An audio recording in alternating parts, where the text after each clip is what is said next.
Tonight, on the eve of one of the most anticipated UFC title fights of all time, another pair of the best featherweights in the world make their case for a crack at the belts. It's a dream matchup in the main event as Frankie Edgar takes on Chad Mendes. It's easy to see the parallels between the careers of these top echelon fighters. But on this night, only one man will prove worthy of another crack at UFC Gold. I gotta make sure I take care of business and get this title shot. I mean, I can see myself having a belt in 2016. This is a fight that I have to win. This is a fight I know that I can win. This is a fight that's gonna put me right back in line for that title. Former UFC lightweight champion Edgar has won 4 straight, and a 5th will put the answer at the top of the featherweight pecking order.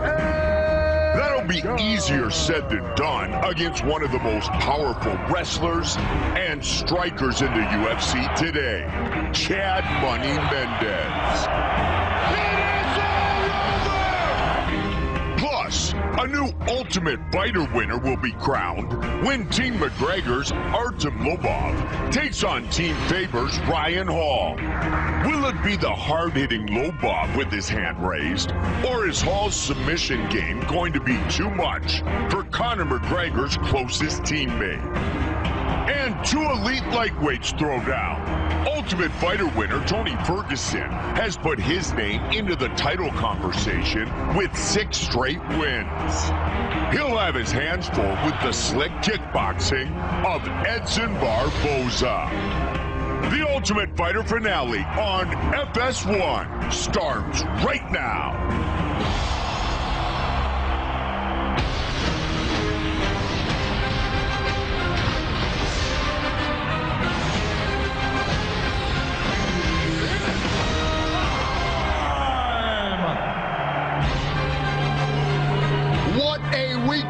The MMA leader in Las Vegas, Nevada, 3 fight cards in as many nights, and the best is yet to come. Earlier tonight, the men on the poster made their way to the arena. There is the former 2-time title challenger, Chad Mendes. Money Mendes could be 1 win away from getting another crack at that elusive featherweight gold. But that win will have to come against that man, the future Hall of Famer, former lightweight champion Frankie Edgar. He has stormed to 4 consecutive wins. It would be hard to deny a title shot if he can cash in against Money Mendes tonight. Live from the Chelsea inside the Cosmopolitan of Las Vegas, this is the FS1 Ultimate Fighter finale. Closed captioning is available for tonight's telecast, and if you'd like to hear the broadcast in Spanish, please check out the simulcast on Fox Deportes. And with that, hi once again, folks. I'm Jon Anik. Welcome to the Ultimate Fighter finale. So on the eve of the biggest featherweight fight in UFC history, we have a main event tonight that is nearly as anticipated. Now, no belt on the line tonight between Frankie Edgar and Chad Mendes, but the fight certainly has a championship feel, and the winner, of course, positions himself for big things in 2016. My partner tonight, the greatest living American, Brian Stann. Fans have been jonesing for this main event for some time, now just a few short hours away. I didn't ever think we would see it. You know, when you get 2 guys like this who could both fight for the title tomorrow night as well. I mean, these guys are incredibly talented. Both have taken on Jose Aldo and had very solid performances. Chad Mendes came to the UFC a very young fighter, is just a wrestler. Now a very dangerous striker. Great speed and diversity with his strikes. Very dangerous. Gets on top of you. Frankie Edgar, look, he's a future Hall of Famer in this sport. He can do it all. Puts it on you with a pace and diversity and accuracy like no one else. Mixes in his strikes and wrestling, and now is a real submission threat as a black belt under Ricardo Almeida. Chad Mendes really wanted this fight. He campaigned for it publicly. Ask and you shall receive. All right, the Fox Sports Strike Zone is sponsored by Reebok. Be more human. Well, let's get started with Frankie Edgar and talk about his strikes, and a lot of it is set up by his footwork, but he's also extremely accurate. And it's a war of attrition. He will beat you down, push a pace for rounds and rounds, and then as you're getting wore down, that's where he lands his most significant strikes. Third most in UFC history. This man can push. He can do 7 rounds, let alone 5. His first key, use his footwork. Hit and don't be hit. Use his footwork to set up his strikes, to get out of the way. A counter strikes and set up his takedown. Second key, push the pace. 5 rounds against Chad Mendes. The thing that Frankie Edgar does the best is wear you down. Third key, land the takedown. His takedown to open up his strikes and vice versa. Chad Mendes has never been taken down before, but the takedown attempts will open up his other skills. He will need them tonight to win a 5-round fight. Chad Mendes, you gotta talk about the power. This man can knock anyone out in the division with a single strike. Also an explosive wrestler with outstanding reactive takedowns. Just as you think you're gonna hit him in the face, he ducks under. His first key, constant pressure on a small octagon tonight. He's got to get in the face of Frankie Edgar, cut him off, and force him to go toe-to-toe with him. His second key, counter strike. And not just counter the combination to Frankie, but punch with him. Do not allow Frankie to hit you and exit. He's got to hit Frankie while he's in front of him. His third key, land the takedown. You want to stop the war of attrition in the pace of Frankie Edgar, get him on his back and suffocate him. UFC fight kits are available at Reebok.com and select Sports Authority locations. All right, we will also crown a new winner of The Ultimate Fighter here tonight. Some interesting circumstances, though, surrounding this one. The last 2 men standing, Artem Lobov and Ryan Hall. Yeah, it's incredible. These guys were training together not too long ago at all. In fact, Lobov was taking seminars at SBG Ireland that were taught by Ryan Hall. He was explaining the techniques behind his really funky grappling style. So interesting. How much and how many secrets did he divulge to Team SBG? Saul Rogers had worked his way into this final, lied on his visa.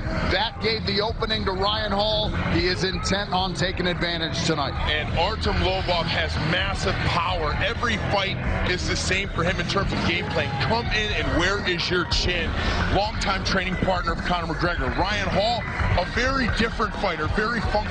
Developing striking game, but it's when he gets you on the ground. He's got some freaky, odd manners to get you down on the ground. Rolls at your legs, but if he can get a hold of your ankle or your leg, it is good night. You've got to be very careful. He's a very, very talented submission artist. And finally on this main card tonight, not to be outdone, lightweight contenders Tony Ferguson, Edson Barboza. Fine bit of matchmaking here. Unbelievable matchup. Edson Barboza, one of the very best pure strikers in the division. Also very good in the ground, but he is most noted for his kicks. He's knocked guys out with leg kicks, body kicks, and head kicks. And his coach, Mark Henry, has really lauded the improvements in his boxing game. Tony Ferguson, guy who won the Ultimate Fighter and has just grown and grown before our eyes. Outstanding striker. Very diverse, very tricky. Tries things that most older fighters wouldn't even imagine. Excellent submission artist. Has outstanding chokes. Really tough rubber guard if he's put on his back. But a guy who's extremely hungry to be a contender in the lightweight division. And with that, we get you the rules of the Octagon. 3 judges score the bout. The bout duration is 3 5-minute rounds. For title fights and all main events, we go 5 5-minute rounds. We employ a 10-point must-scoring system. The round winner gets 10 points. His or her opponent 9 or fewer, and scoring is based on effective striking, grappling, aggression, and Octagon control in that order. All right, we are ready and raring to go with the main card for the Ultimate Fighter finale from Las Vegas. Well, 2 of the unsung heroes of the Ultimate Fighter 22, Marcin Bajosik and Julian Erosa, both made statements on the show to earn this shot in the UFC.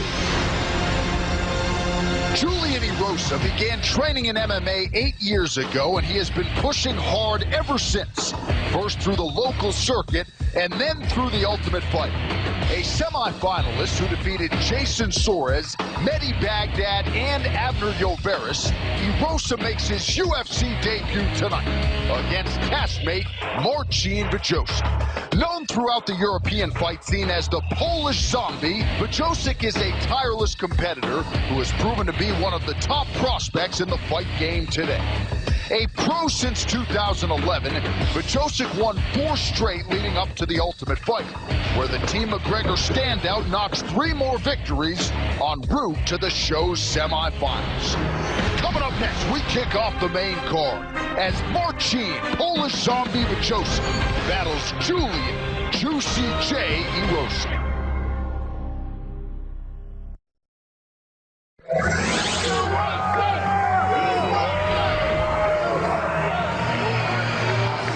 Here's the talented 28-year-old Marcin Bajocic representing Nottingham MMA, a pro dating to 2011. The biggest fight of his life in front of him tonight in his UFC debut. Talented kid, gave up a lot of size inside the house as well. I don't believe in natural 155-pound fighter, but does his best when he can make the fight a little bit ugly. Get inside the clinch. You know, watching some of his old fights when he fought for Cage Warriors, really innovative in some of those key positions. He's aggressive, and I've seen him several times in fights have to overcome adversity, which is a big key when you're evaluating fighters. And if they can make it at this level, can they make those adjustments? Can they overcome losing some rounds, be mentally tough enough to come back and win fights? He's done that several times in his career. And, you know, we saw that a couple times in the house as well. He's won 4 of his last 5. He's a former forklift driver, still not able to train full time. Hoping tonight will result in him being able to do that. In terms of his best pro win, a 2014 victory over Arnold Allen, who a lot of people are very high on. So some high-level experience for Marcin Bajocic, 10-3 as he makes his UFC debut, 3-1 on the show. You know, both of these guys notched 3 wins on the show. That included a quarterfinal win for him over David Tamer as a representative of Team McGregor. A lot of European talent on this 22nd season of The Ultimate Fighter. And those aren't just 3 wins, you know. I mean, these guys are fighting 3 times inside of a month. Very difficult to, 1, stay healthy, make weight. They fight differently when they're house and they know they have to fight that frequently. They're going to fight a little more conservatively. We always see a different fighter when they finally make their UFC debut. They had a full camp to train for just 1 guy.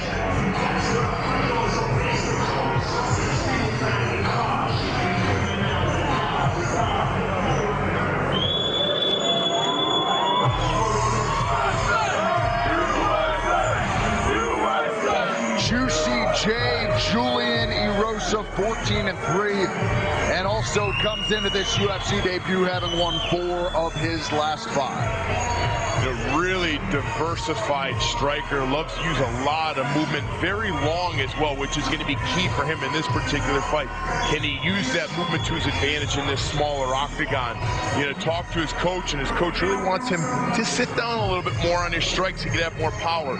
You know, that's the difference. When you talk to these guys as coaches, he said, hey, when Julian's in the house, I don't know what they're telling him, I don't know who's coaching him, but there were some things that he saw that he would have liked to have been done differently, but felt that he still grew from the process, and happy now obviously to get his fighter back and be able to prepare him for this specific matchup.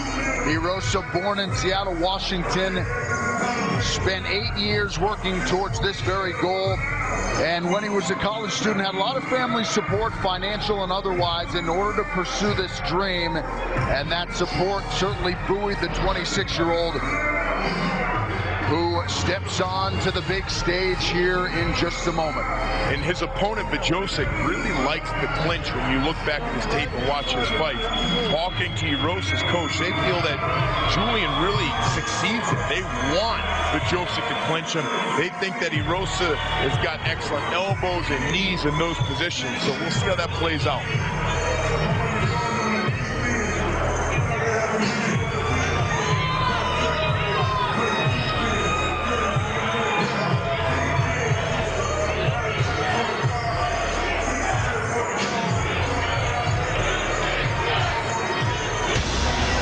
Tale of the tape is sponsored by Bud Light, the perfect beer for whatever happens. Julian Erosa is 26. Poland's Marcin Bajocic is 28. Massive gap in height. We'll see if the long Julian Erosa can take advantage of a 5.5-inch edge in reach. All right, now for the particulars. Here's Bruce Buffer. Ladies and gentlemen, we are live live from the Chelsea at the Cosmopolitan of Las Vegas for the Ultimate Fighter 22 finale. And now, this fight is 3 rounds in the UFC lightweight division. Introducing first, fighting out of the blue corner, a mixed martial artist holding a professional record, 10 wins, 3 losses. He stands 5 feet 9 inches tall, weighing in at 155 pounds.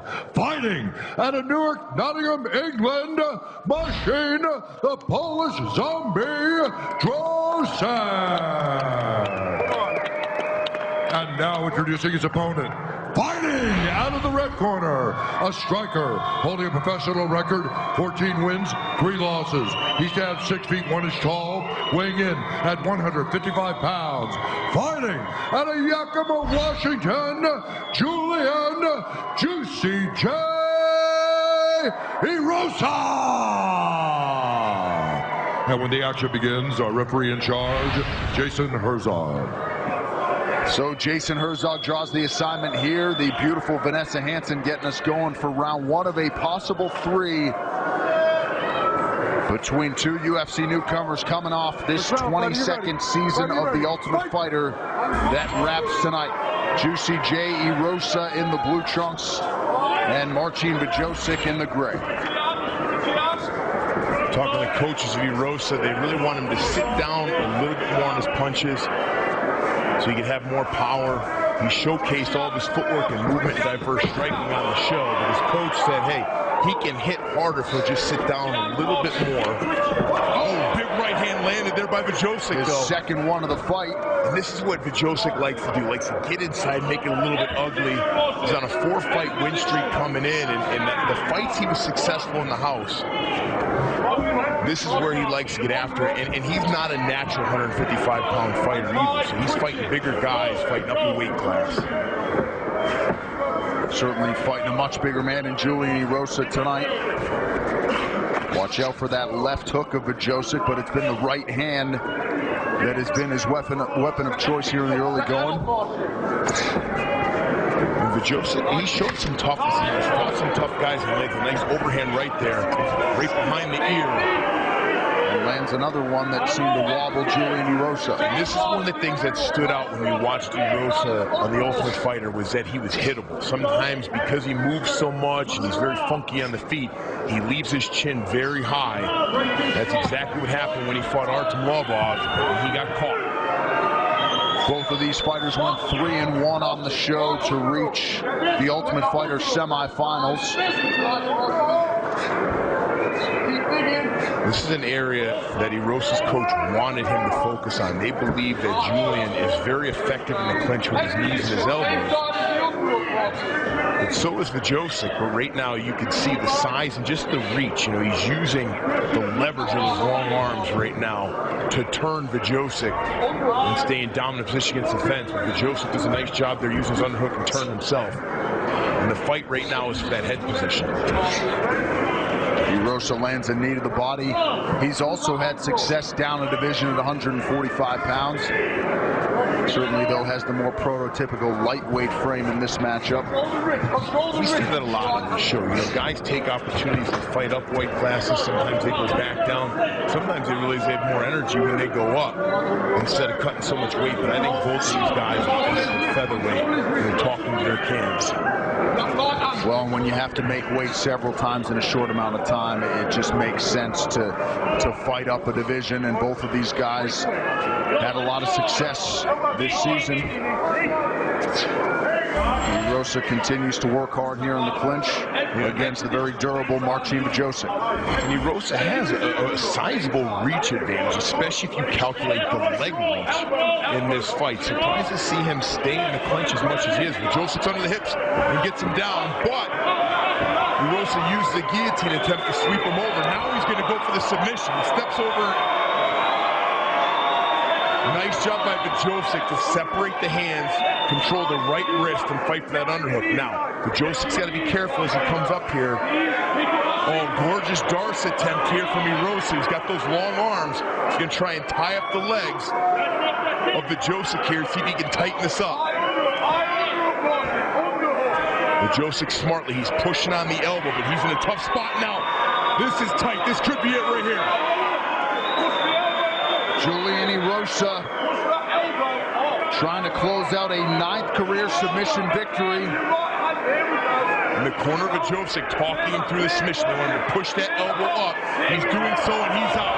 Nice corner work there in the corner of Joseph, and great poise by him to listen and follow those steps.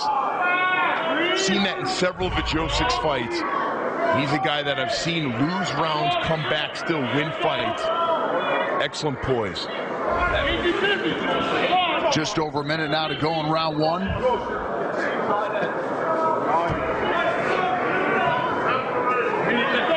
One underhook here for Julian Erosa. Gets his knee up to the target.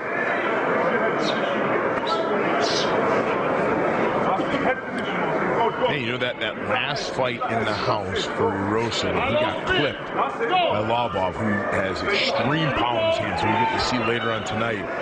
And maybe that is the reason why he's employing a more clinch-heavy game tonight. And you always got to wonder how a fighter recovers, you know, after being knocked out. Battle for hooks here in the clinch. 30 seconds to go in round 1. Nice knee there by Erosa. Nice dirty boxing here from Joseph. Excellent job. Throws a couple punches and pummels back inside a controlled position. And this is Joseph's game. Really a style pioneered by the likes of Randy Couture, who's very effective, getting one underhook, even an overhook at times, or one collar tie, and just busting a guy up on the inside. Snuck that left hook up too. What's up there, guys? Reggie over there. We don't want one.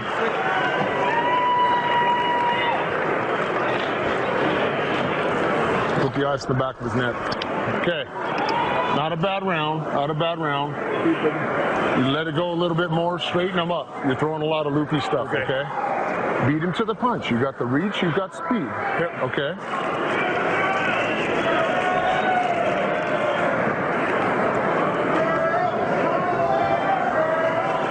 Now, what I want you doing out there, you get that. Control that wrist, the knee. Control the wrist and knee. Yeah? That's good. Not every It's like you've got him all day long. So remember that head position? Kicks are perfect. Land the low kicks. Remember that head position. Come over the top of the elbow. Boys, let's go. That elbow's working when you're coming in. Let's go.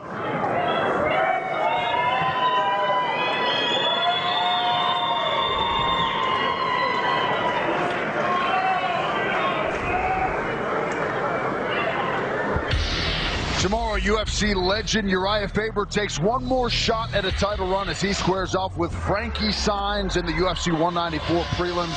A huge weekend of UFC action continues tomorrow, 7 Eastern, right here on FS1 and streaming live on Fox Sports Go. We saw Marcin Bajosik shaking out that left hand. Wonder if he might be dealing with an injury.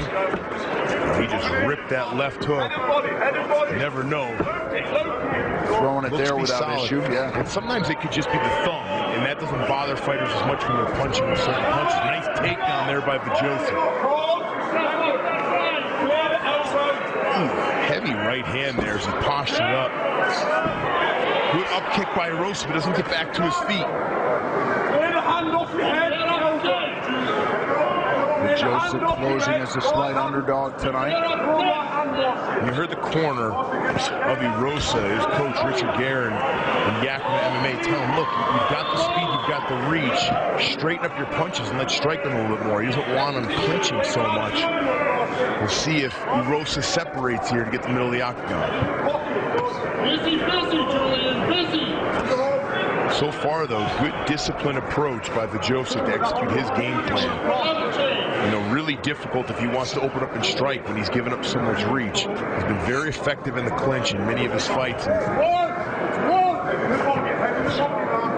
a decent job here tonight as well.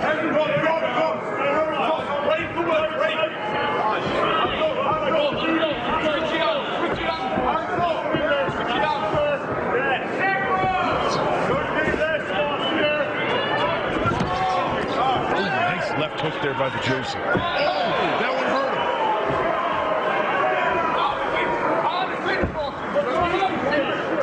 Bajosic has been very opportunistic, finding his openings and finding a home for that patented left hook.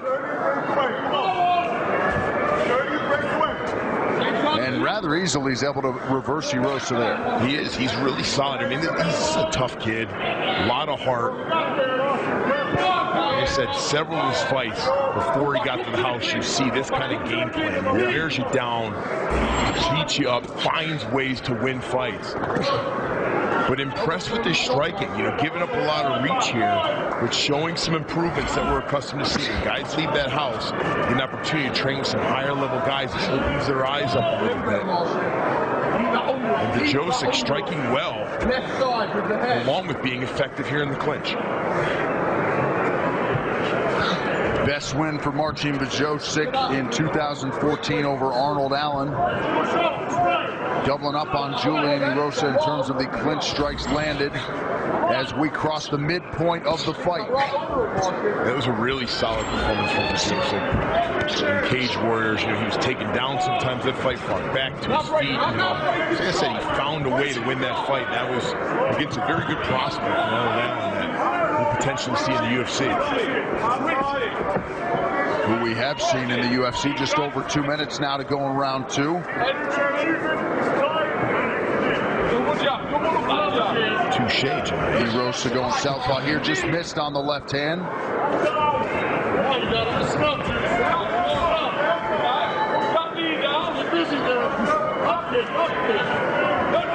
Again, Erosa doing a nice job creating some space here, using those long legs with up kicks, but he's not getting back to his feet. See if he can control the posture. Those long legs make him very dangerous off his back. Bajosic's got to be careful. Erosa back to his feet with 90 seconds to go in the round. Bajosic 2 of 3 on his takedown attempts thus far.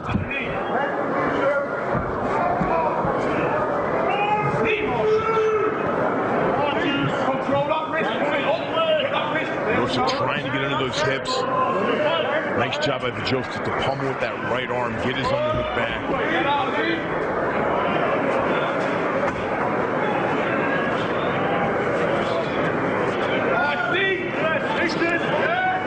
Bajosic sets up the right hand and lands.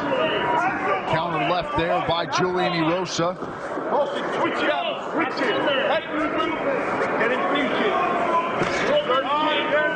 Two guys here with very high finishing rates throughout their MMA careers. Both can knock you out and submit you. 8 submission wins for Julian Erosa coming in. Hard jab there by Bajosic. Starting to see some signs of fatigue on Erosa. This clinch-heavy game plan can wear out your arms. And right now, the hands of Julian Erosa are very low. And nice entry and a good job by Bajosic. As he was getting threatened with that guillotine, he immediately passed. Justin Erosa's looking to set up a triangle. Nice work there from Bajosic to weave in his right arm. Down, don't kick him in the face. Nice job to stay with it. Big elbow there landed from his back for Erosa.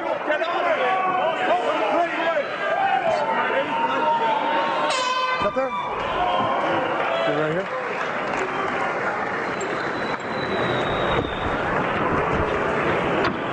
Hey, I don't know how we're looking those 2 rounds, man. Okay, they're close. We gotta let it go. You feeling okay? Yeah. You gotta finish all right. round, dude. You gotta finish it. You gotta finish it. Let's finish it. Let's not let these judges get us, okay? I'm serious. Take it to him. Every punch you're throwing is loopy. Straighten those out. You've got 5-6 inches of reach on him, okay? Let's let it go. You've got this. You've got this. You're 2 rounds up, 5 minutes away. Just hands up, relax. Let's do it. That's in the clinch. No, the first round was a bit close to the clinch to it. Yeah, that round, you won that round from striking. Yeah, with the eyes. Good. Hard.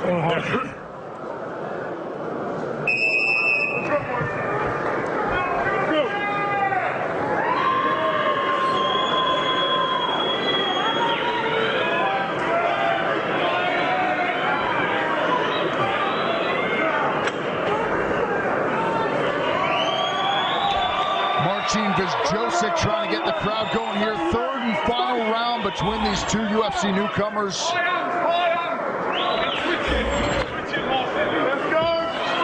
Erosa working off of that jab to begin round 3. Now trying to get into takedown range.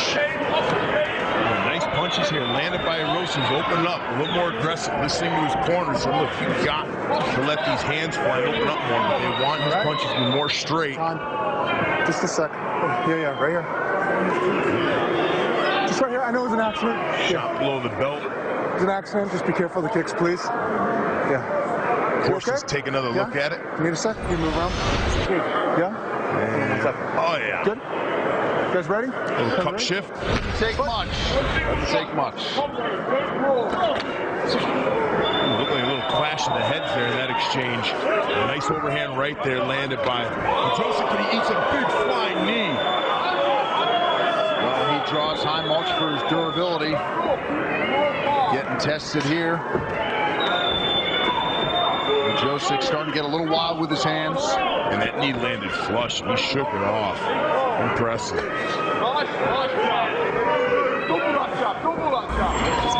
And you can see the punches of Erosa are coming wide. That's what his coach is talking to him about in his corner. So, hey, look, you're too loopy. Straighten it up and get after this guy.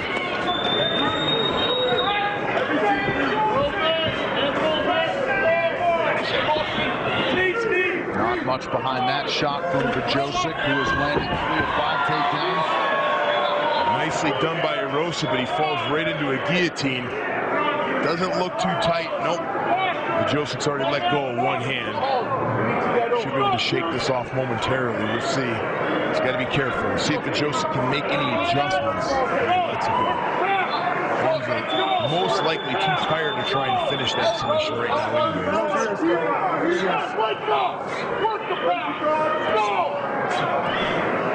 Hear the corner of Erosa tell him work to pass, but a nice job by Vyjosic. Just as Erosa knee slides through, Vyjosic used it to get back to his feet. Beautiful uppercut landed by Erosa. Lead uppercut is there for Erosa. Takedown defense on point as well. Level change by Vyjosic, nothing there once again. Yeah, he just doesn't have the horsepower to follow up on those takedown attempts. Erosa's starting to have some real success on his feet there, landed some nice shots. Surprised to see him clench again. And there you get a look at just the fatigue of Vyjosic as he falls to the floor. Well, you're getting output in every phase of the game from Marcin Vyjosic. And see, you know, anybody's going to tell you, when you have this much clinch in a fight, position switch, and these guys are fighting hard for head position, shoulder position, getting their hips lower. I mean, that's exhausting. Vyjosic now 3 of 8 unofficially on his takedown attempts.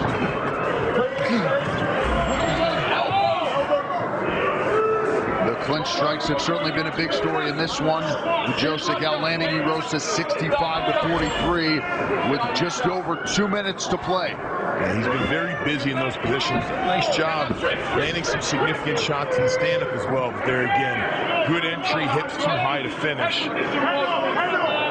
But not allowing Erosa any space to really change the course of this fight.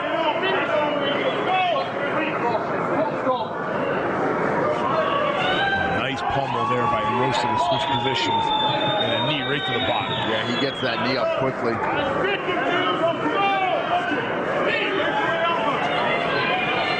Another one.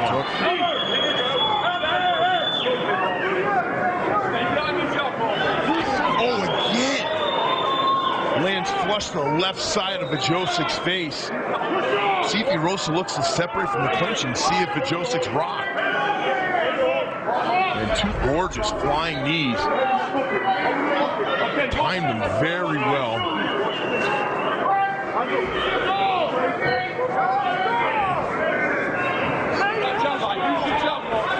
Back to the center of the octagon, just over a minute to go.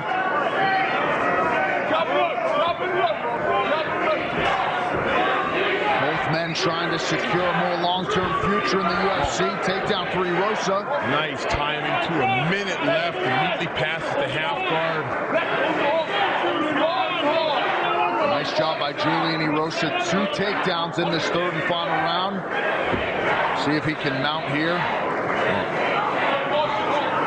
Joseph able to create some space. Nice work there by Erosa. Maintains top position.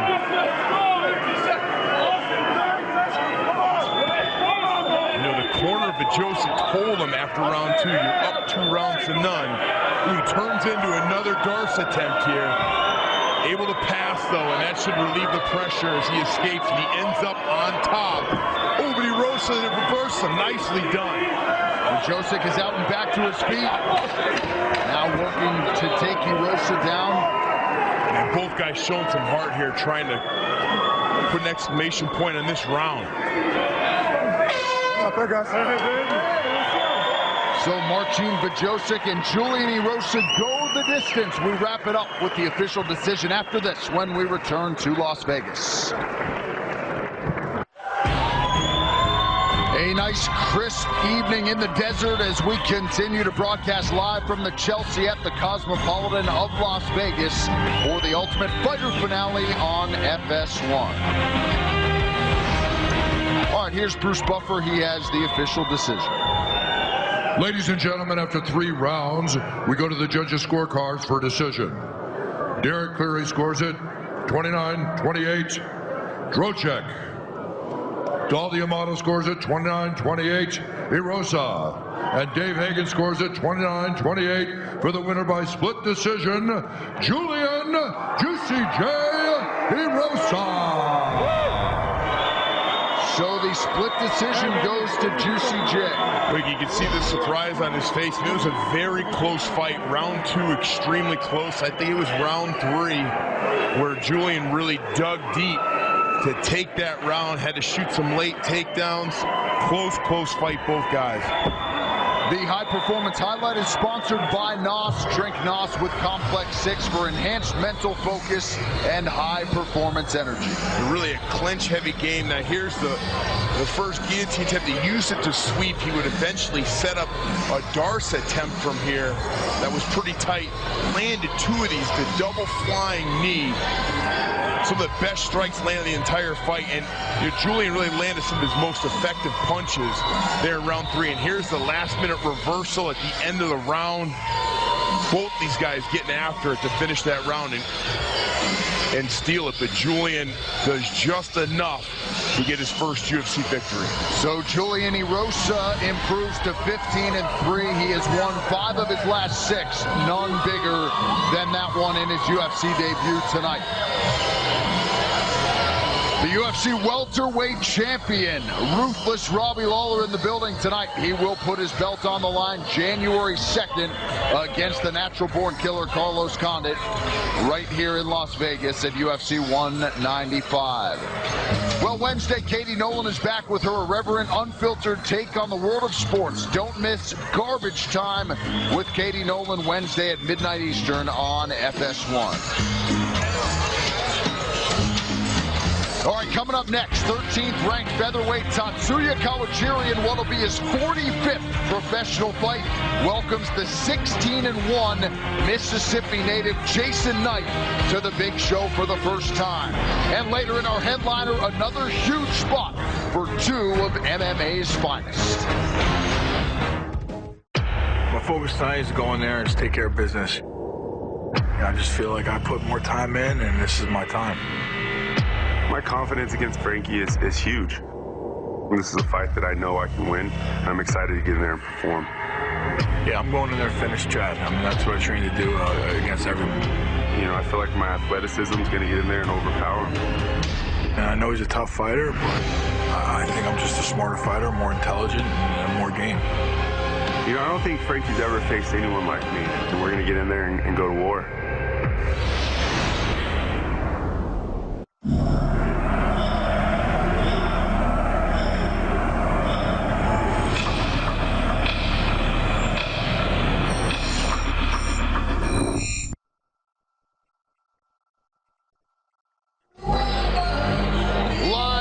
Chelsea at the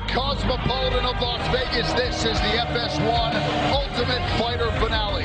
Well, tomorrow night, former Strikeforce champion Luke Rockhold finally gets his UFC title shot. He is intent on being the first to solve undefeated middleweight champion Chris Weidman.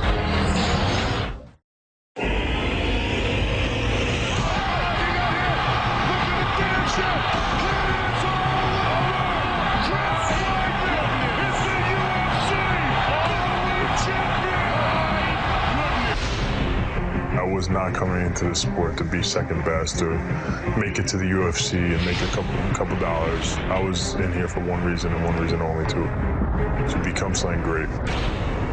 This is a man who believes it is his destiny to go down as the greatest fighter of all time. He is undefeated as a world champion, which is incredibly difficult in the talent-stacked 185-pound division. He has this indomitable spirit and this unbreakable will. Great fighters need great opponents. Luke Rockhold is a great opponent. He is highly skilled, he is extremely confident, and he believes that it is his time. I have the mentality and the ability to go further than anybody, I think, in this game. I have more ways to finish fights than I think anybody out there. I'm the best around.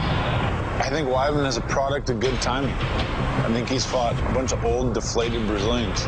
I see a slow, sloppy, flat-footed individual that I'm going to go out there and I'm going to pick him apart. I'm going to take my title. At the end of the day, I don't know if he believes the stuff that's coming out of his mouth. He just keeps burying himself with his comments. It's just giving me more motivation. I think he knows he's in trouble. I don't think anybody can keep up with me in a 25-minute fight. I can't wait to see that look of failure on his face when he realizes that it's not going the way he thinks it's going to go. Sorry, Luke. It's not happening. I'll be the greatest of all time. All right, now joining me, Octagon side, of course, is the #1 middleweight contender, Luke Rockhold. Very gracious of you, by the way, to come over here. I know you just weighed in. How about that atmosphere at the MGM Grand today? One of a kind. It's overwhelming. The Irish have come in full support. It's amazing to see how far they come from. It's I can't wait for tomorrow night. I know there's a lot of mutual respect between you and Chris Weidman. You've been asked every question at this point about this matchup. What is it that makes him so dangerous in your eyes? You know, Chris is a tough guy. He's been a great champion. I think he's just well-rounded in every way. I think he had his time. He was.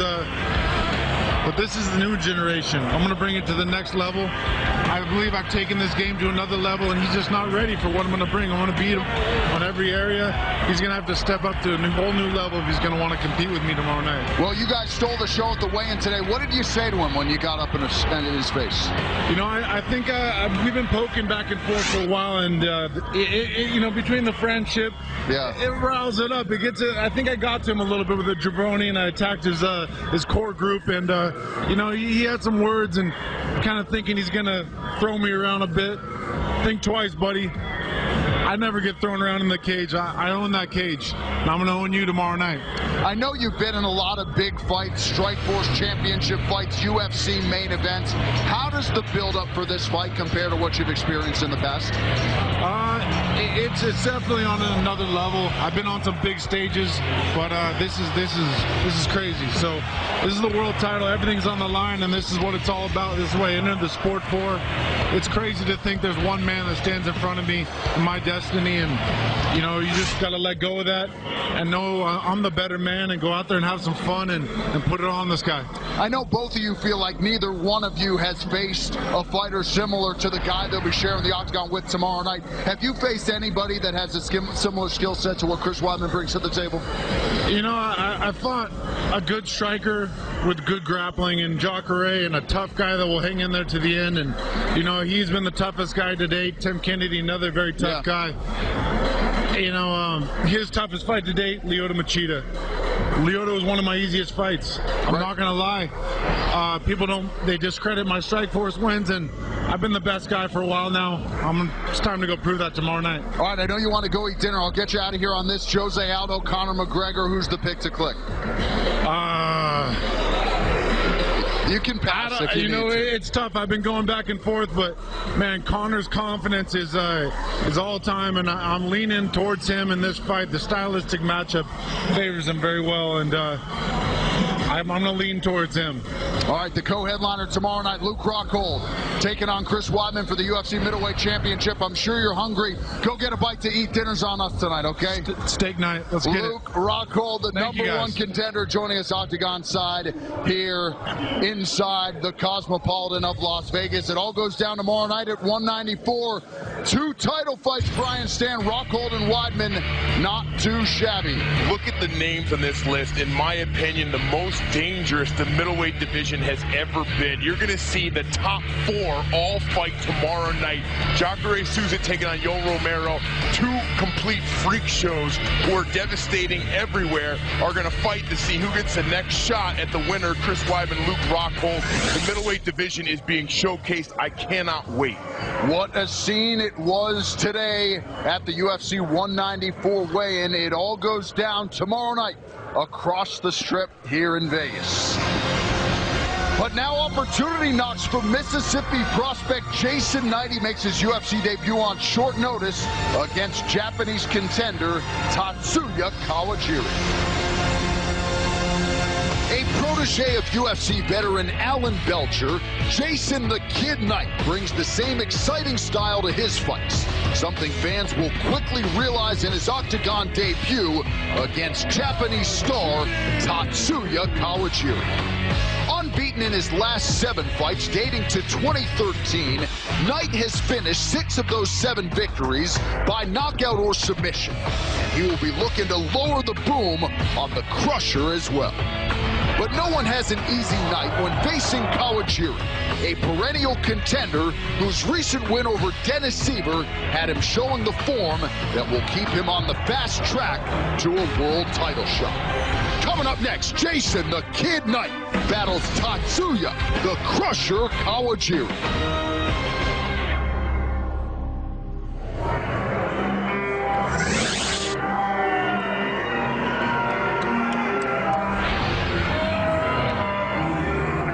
Consensus best featherweight in the state of Mississippi at 23 years old. The UFC debut has arrived. It has come up on short notice for Jason the Kid Knight. You know, really talented kid who's got extreme toughness. Had great conversation with his coach, Alan Belcher, about him. Rubber guard guy when he gets on his back, but his last fight, which was, you know, just about a little over a month ago against Musa Kamenev in the Titan FC, was a phenomenal performance. Musa is a stud, a guy who's been on the UFC radar, who was looking to win. He was on a massive 7-fight win streak, getting into the UFC himself, and Jason Knight stopped him, was able to find a way and finish him off his back. This guy's very unique. For Kawajiri to get him on this short of notice is very tough to prepare for. Of course, he fills in for a guy in Mirsad Bektic, who a lot of people believe is destined for future greatness. But to your point, not only is Jason Knight super durable, there is zero quit in this dog. If we can guarantee you one thing, it is going to take a special performance to get Jason Knight out of there. And, you know, big picture in terms of this featherweight division, we know how big a night it is, how big a weekend it is. There are only so many spots on the roster, but here at 16-1, with the skill set he brings to the table, at the very least, it's an interesting addition to this division, and he finally was able to get in. We'll see what he can do with it. It is a massive opportunity to take on a veteran the likes of Kawajiri. You know, there's a lot of things he could do to up his stock, win, lose, or draw, but he's got to face a guy who's going to put tremendous pressure if he gets on top of him.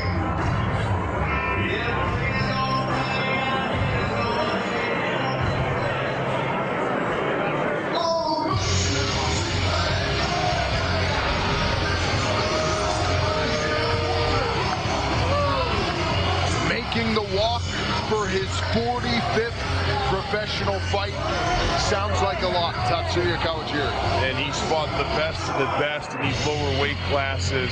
A legend of the sport.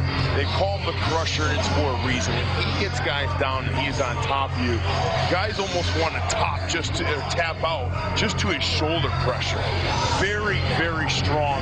Puts so much pressure on you that it forces you to make a mistake and get sloppy. And that's where he'll find his submission if he's looking for it, if he doesn't try and knock you out with his ground and pound. Interesting matchup. Will his strength and power and top game be able to avoid the constant submission threat of Jason Knight? You got to think there's nothing Kawajiri hasn't seen in his career, but this certainly will be a unique challenge and a newcomer on short notice. Kawajiri in excellent current form. He's won 7 of his last 8 overall, a pro dating to 2000. He attended the K1 Grand Prix in 1997 and felt this tremendous sense of tension, I think, that we all feel when we attend these high-level UFC events. He fell in love with combat sports, and to your point earlier, has put together one of the better resumes in these lower divisions that the sport of MMA has ever seen. Certainly, an impressive win over Dennis Siver in his last fight. Had to dig deep, find a way. Some of his early takedown attempts failed, then tried to strike with Dennis Siver, who's a fantastic striker, but eventually he was able to find a way, get him down, and dominate the later half of that fight.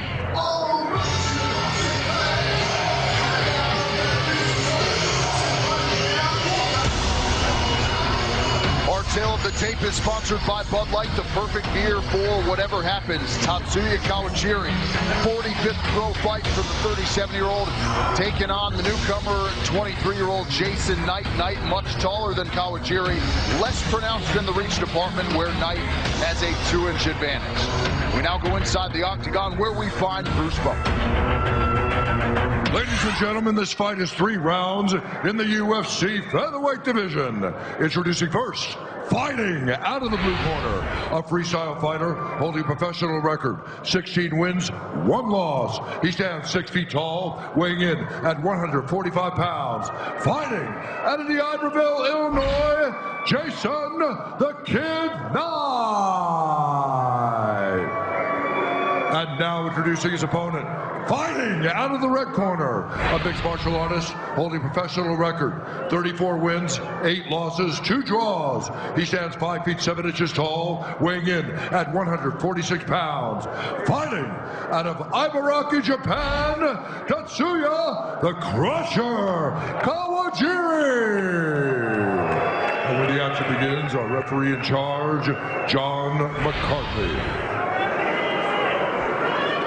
John McCarthy, our referee for this one. There's Chrissy Blair doing her thing. We're ready to go. Round 1 of a possible 3. All right, we go. You ready? You ready? The no-nonsense Jason Knight making his UFC debut. He's in the black trunks. Tatsuya Kawajiri is in the white. Knight known more for his ground game, but he'll throw some heat on the feet. Training under Alan Belcher, he's got an ever-improving striking game, but when Belcher found out about this fight, he actually called Eddie Bravo and brought in some of the best rubber guard guys he can find to just specifically study Kawajiri and find some holes in his game for Jason Knight to capitalize on. This is his game. Gets this rubber guard, puts a lot of pressure on these guys, and he'll flow from submission attempt to submission attempt until he finds a gap and then submits you. He faced in this last fight in Titan FC, Musa Kamenov, who is an extremely strong guy, excellent athlete, who's getting dominated and found a way. Now he's looking to set up a triangle here, and he'll turn this into an arm lock as well. And already you can see how dangerous he is off his back. 12 career wins by submission for Jason Knight coming in. And both guys are very dry. This is the best time to go for a submission right now. When I asked Alan Belcher, is Kawajiri too strong to be submitted by something like the rubber guard? And, this kid's able to pull some of this stuff off against Alan Belcher, who's a big guy with very good submission technique himself. Recently retired UFC veteran Alan Belcher to our immediate right in the corner of Jason Knight. And he's switching up. See, he's got the opposite grip. He may switch his feet here.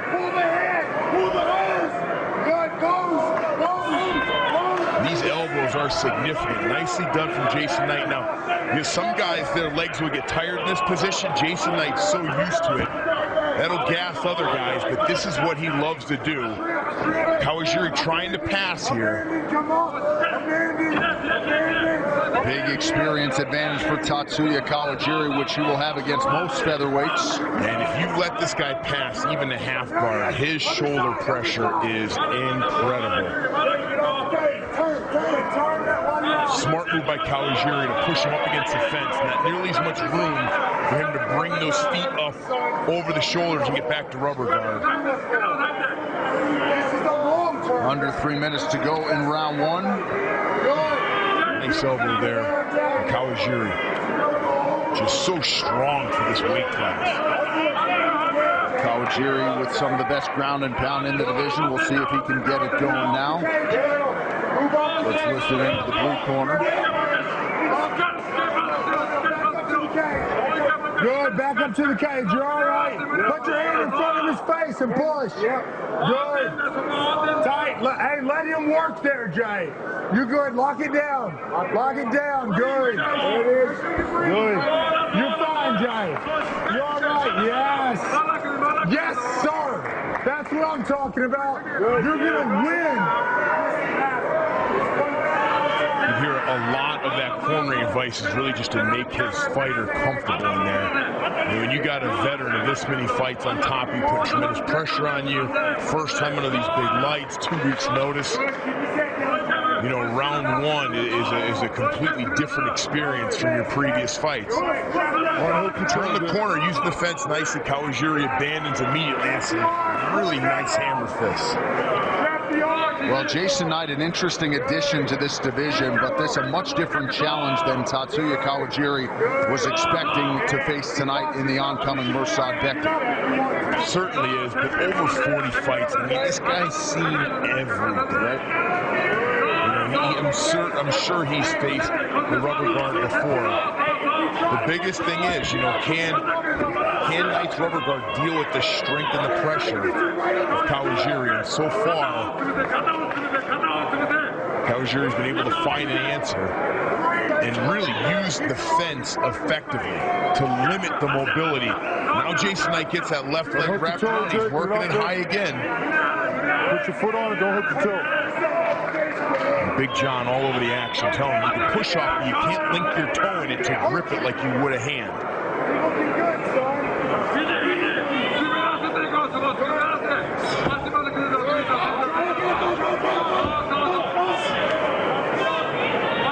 Kawajiri working hard to maintain the position. You see he's busted Knight up a little bit with the ground and pound.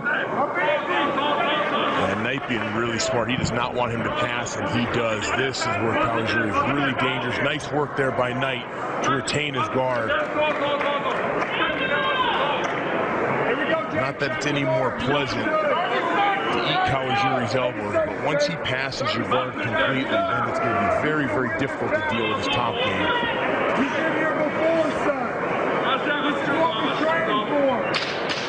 Kawajiri coming in off a June victory over Dennis Seaver, trying to make it 8 wins over his last 9 tonight. Round 2 next.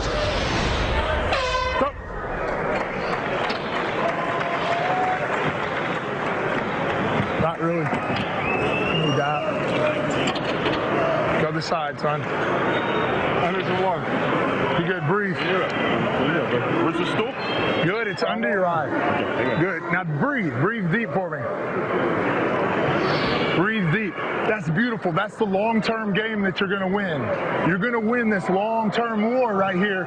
Keep breaking him down, okay? Keep breaking him down. You're going to win this long-term. All I need you to do is relax. Breathe deep right here in your stomach. I need you to get your energy back so you can have a nice little stand-up, some fast hands right here until he tries to take your ass down again. He's going to put himself right where he wants to be, all right? Take some deep breaths. He's getting tired. Breathe right here. Let's go, boys. Good, son, good.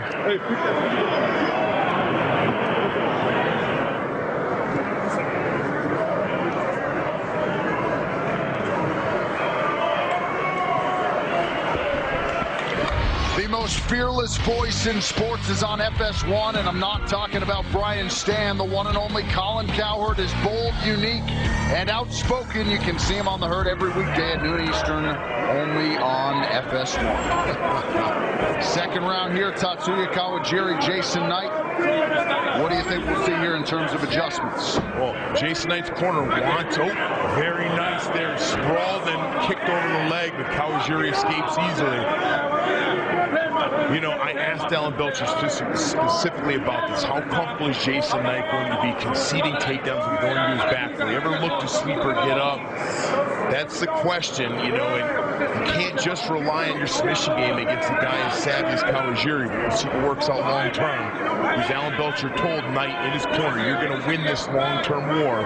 He's going to put himself right back in your guard. You're going to find the submission. The corner of Kawajiri, you know, if you look at him physically, he almost looks like a bodybuilder. I mean, tons of muscle. They were shaking his arms out. He was breathing very heavy.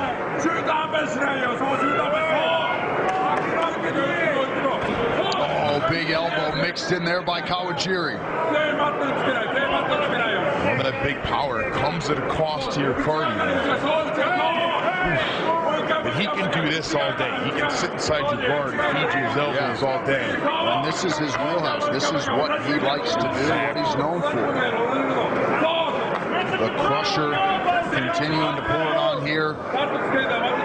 A minute plus has expired off the round 2 clock. I'm surprised you. Knight's got to work from wrist control there. He's going to go ahead and get back to the rubber guard. This is what forces Kawajiri to work a little bit more and may tire out his arms and leave him open. Head strikes, Kawajiri doubling up on Jason Knight. He's got landed a massive elbow in round 1 that opened up a huge gash to the left eye of Jason Knight.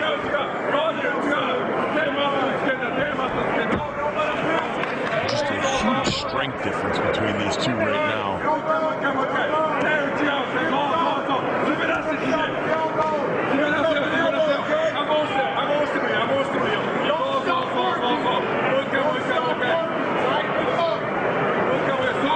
Jason Knight fought not too long ago, but most fighters right after a fight, at least for the first week or maybe even 2. I mean, careless with your diet, will rest and relax. So, you know, when his coaches say, oh, he was in great shape, it didn't matter, he was on 2 weeks' notice. Sometimes you wonder about that.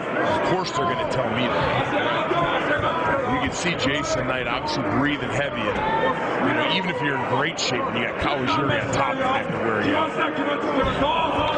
And this is where Kawajiri wants to be. Stuff his head against the fence, limit his room to work from this rubber guard. And you'll see Kawajiri gets more head pressure and starts to wiggle his shoulders through. Stop, stand up, let's go. John McCarthy looking for more action as he stands the fighters up.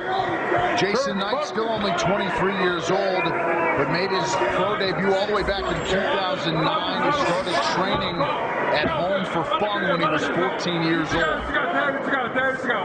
This makes it too easy for Kawajiri to get back on top, and now in half guard, which really neutralizes a lot of the offense that Jason Knight possesses.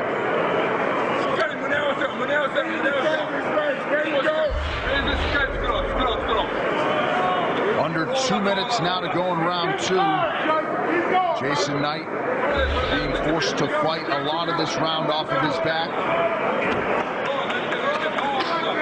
Full side control here for Kawajiri. Look at the dexterity of Jason Knight, sneaking that right leg through to retain. Back in a half guard now, and it's funny, you see how flexible the hips are of Jason Knight. You talk to Alan Belcher, says, I don't get it. The kid came and kicked, he could barely kick above his waist, but he could put his feet behind his head. Don't sleep on the submission game of Tatsuya Kawajiri either. 10 of his 34 pro wins have come by way of submission. There's so much pressure on you, hammer fists, elbows, and guys just get desperate. They start trying to force and push and make any space they can. Leaves them susceptible to his submission game. And for years, you know, Kawajiri, as he works or tries to work into full mount here, fought at lightweight. He was a former Shudo champion at 155 pounds.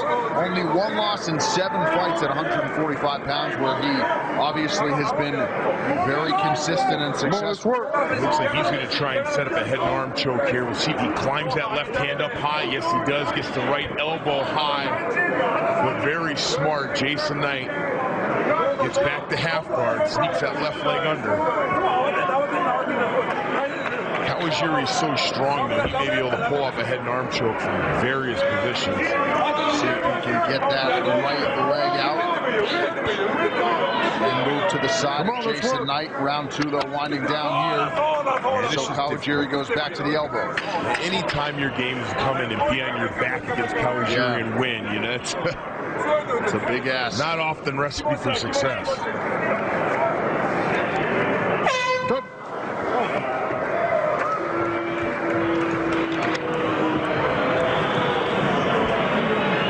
Deep breaths. In your nose, out your mouth. You're fine. I just want you to relax. In deep through your nose. Here, Jay. The water. Get you a drink. Get that mouthpiece out. Deep breaths. If you're gonna go to rubber, he's gotta start at least going for a submission. Okay. Just hold, okay? Okay. He's the one holding you. Hold him and get a stand up. Try to knock him out if they stand you up. All right? Listen, you got to keep your range. I don't want you on the ground right away. All right? I need you on your feet more so we have a chance to hurt him on the feet, okay? I want you to push him to the cage. Hey, all right? Pick up your sleeve again.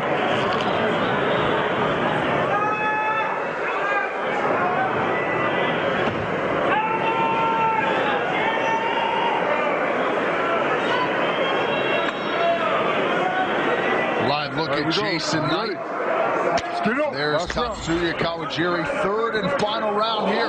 Beautiful spinning side kick lands flush to open the round for Kawajiri. And Knight shrugs it off. I'll tell you, you got to give this kid a lot of credit. Hey, you want to debut in the UFC? Yes. You want to make your debut on 2 weeks' notice against Tatsuya Kawajiri? Yes. You got to wonder how far down the phone list did Sean Shelby have to go to find a guy to raise his hand and say yes to this matchup on 2 weeks' notice? Well, and stylistically, a tricky matchup for Jason Knight, given what he likes to do offensively with the rubber guard and everything else. Certainly. Kawajiri unofficially 3 for 3, now 4 for 4, on his takedown attempts. Ground strikes starting to pile up as well. 75 landed for the Crusher.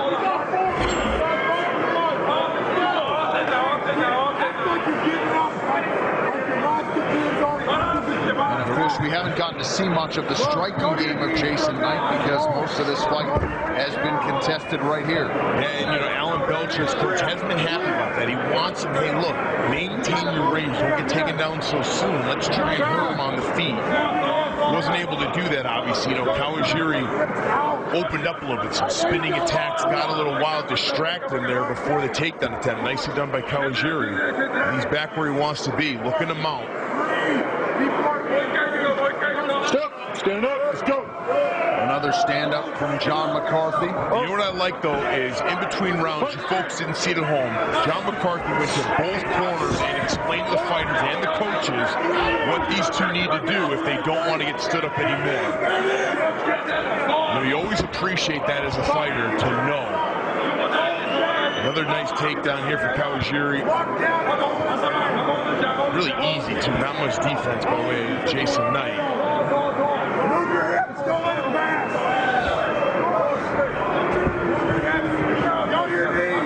Switch going more south now for Kawajiri. He's staying side control. Look for Kimura. Kawajiri has fought and beaten some of the 145 and 55-pound best. Steve Edwards win over Drew Fickett, Josh Thompson, Jay-Z Cavalcante, fought Gilbert Melendez for the Strikeforce lightweight title back in 2011. And that was one of the best performances of Gilbert Melendez's career. That opened up a lot of eyes. Just the 4th UFC appearance overall for the 15-year pro Tatsuya Kawajiri.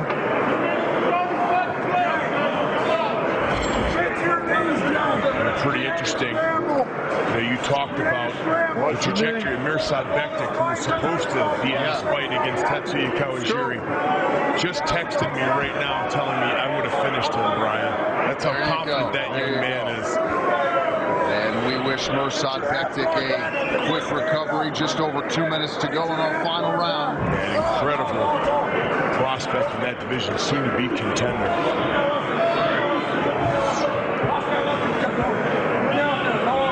You just got to give a ton of credit here to Jason Knight. I mean, tough matchup.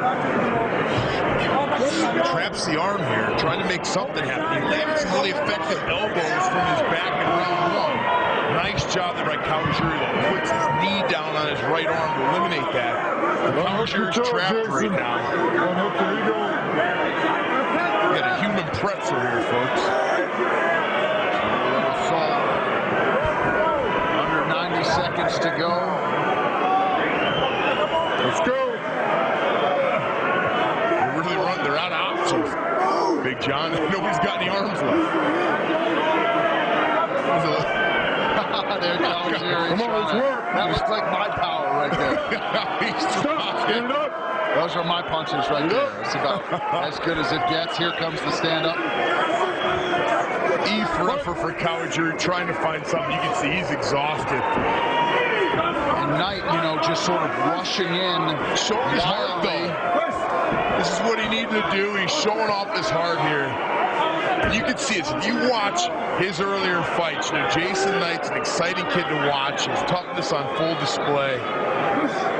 Watch your back of the head, Jace. He'll continue to grow from this. It's going to be a massive learning lesson, taking on a guy with more than double his experience.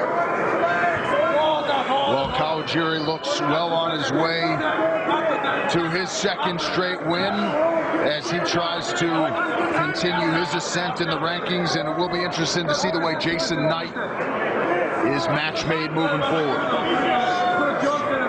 He's got a good mentor in Alan Belcher who really sought a lot of counsel to help him grow. I mean, not many coaches do that with some of their younger prospects. They're always afraid of losing them. They don't want to grab other people to continue to pour new knowledge into their fighters.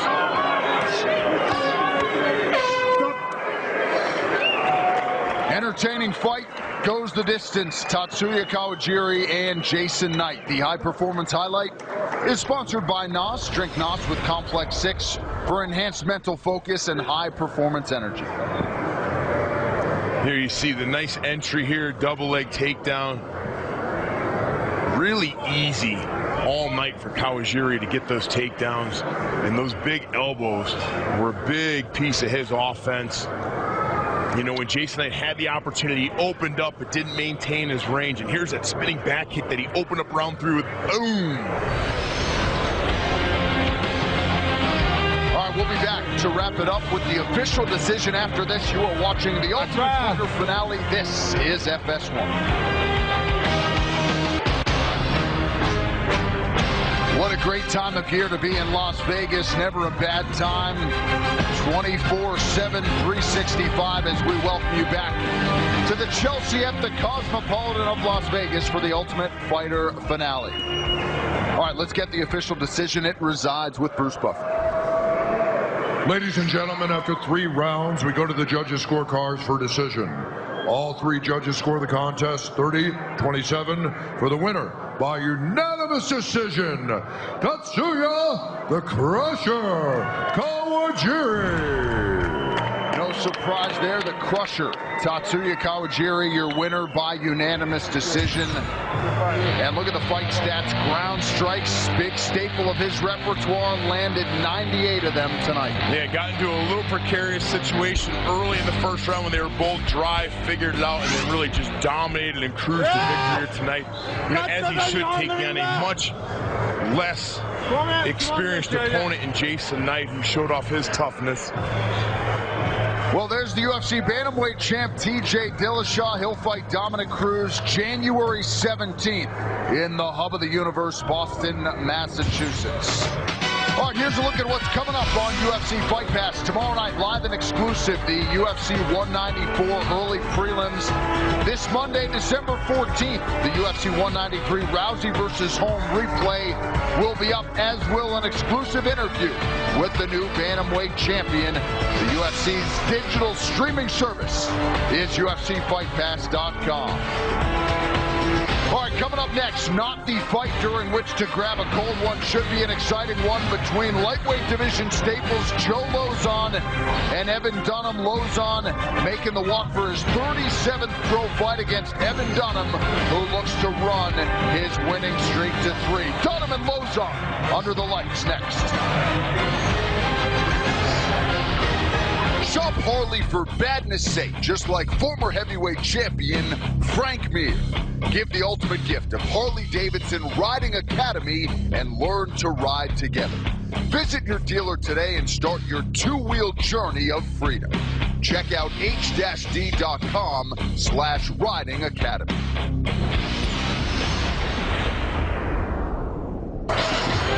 Jon Anik, Brian Stann in Las Vegas for the Ultimate Fighter finale from the Chelsea at the Cosmopolitan of Las Vegas. All right, still plenty of action to get to here tonight before 194 tomorrow. Next up, all action fighters throughout their UFC careers. The paths of lightweight veterans Evan Dunham and Joe Lauzon have yet to intersect until tonight. Rock-solid reputations as technical wizards who don't mind brawling if need be, lightweight veterans Evan Dunham and Joe Lauzon square off in a chess match that is likely to heat up fast. The UFC's all-time bonus king, Lauzon has won 3 of his last 4 bouts, with Mac Danzig, Michael Chiesa, and Takanori Gomi all unable to figure out the puzzle presented by one of New England's finest. But Las Vegas' Dunham is eager to take his shots at Lauzon. And after 2 straight victories this year over Rodrigo Dam and Ross Pearson, he is on track to finish out a banner 2015 in style. Coming up next, a strong lightweight matchup here as Evan Dunham faces Joe Lauzon.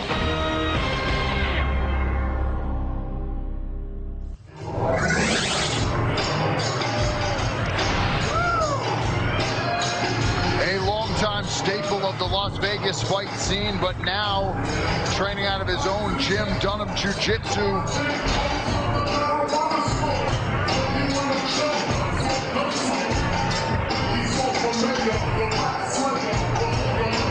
Here is Evan Dunham making his 16th UFC appearance already.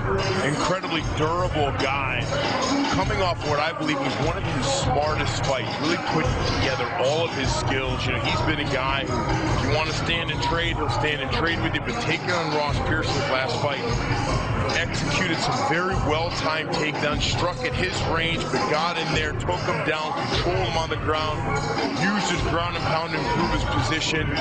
You know, a much more tactical and intelligent fight for Evan Dunham in his last fight. He's going to need that if he's going to beat Joe Lauzon, whom, talking to him, he believes that he and Joe are very similar. Some of their skill sets may cancel each other out. Evan Dunham made his UFC debut at UFC 95, February of 2009. Started his octagon career 4-0. That included a submission of the night win over Efrain Escudero. Stopped Nick Lentz, has beaten Gleison Tibau. But 9 of his 15 fights in the UFC have gone the distance. So he's got a lot of submission skills. He has some power, but primarily has been a decision guy thus far in the UFC.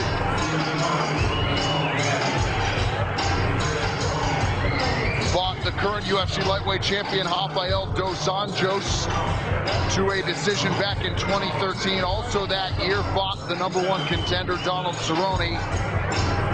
Has really fought all the guys at or near the top of this 155-pound division.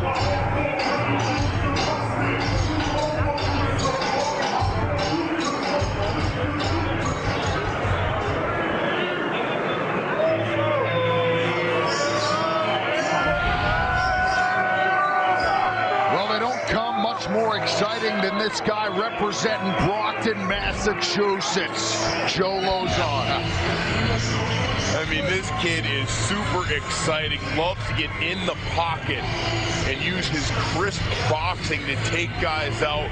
The more exciting a fight, the better this guy gets. And if the fight hits the floor, he is extremely tricky. Scrambles very well, can scramble with the best of them, catch your neck from anywhere. And another one, both these guys have fought some of the best guys in this division, and he's no different. You know, taking out Takanori Gomi, he's taking out Melvin Guillard. You know, he's fought tons of talented guys, and people underestimate him continuously, and they falter. 20th UFC appearance tonight for Joe Lauzon, 37th pro fight overall. He's 25-11. Ultimate Fighter Season 5 semi-finalist. He is the bonus king. 13 post-fight bonuses, good for the most in UFC history. And he's earned 9 in his last 13 fights. 17 wins by submission, another 7 by knockout or TKO, and certainly has fought a who's who of lightweight elites. Just an outstanding resume. You know, his last fight was the complete domination of an all-time great in Takanori Gomi. His fight with Al Iaquinta, who's a young stud surging in the lightweight division. You know, a fight was very even back and forth. Took out Michael Chiesa in a fantastic fight where he was actually able to out-scramble at one point in round 1. Michael Chiesa's a great grappler. Then the fight just got brutal. He was able to cut Michael Chiesa and won the fight based on that cut. Our tale of the tape is sponsored by Bud Light, the perfect beer for whatever happens. Joe Lauzon is 31. Evan Dunham turns 34 in a week. Both lightweights 5'10" tall.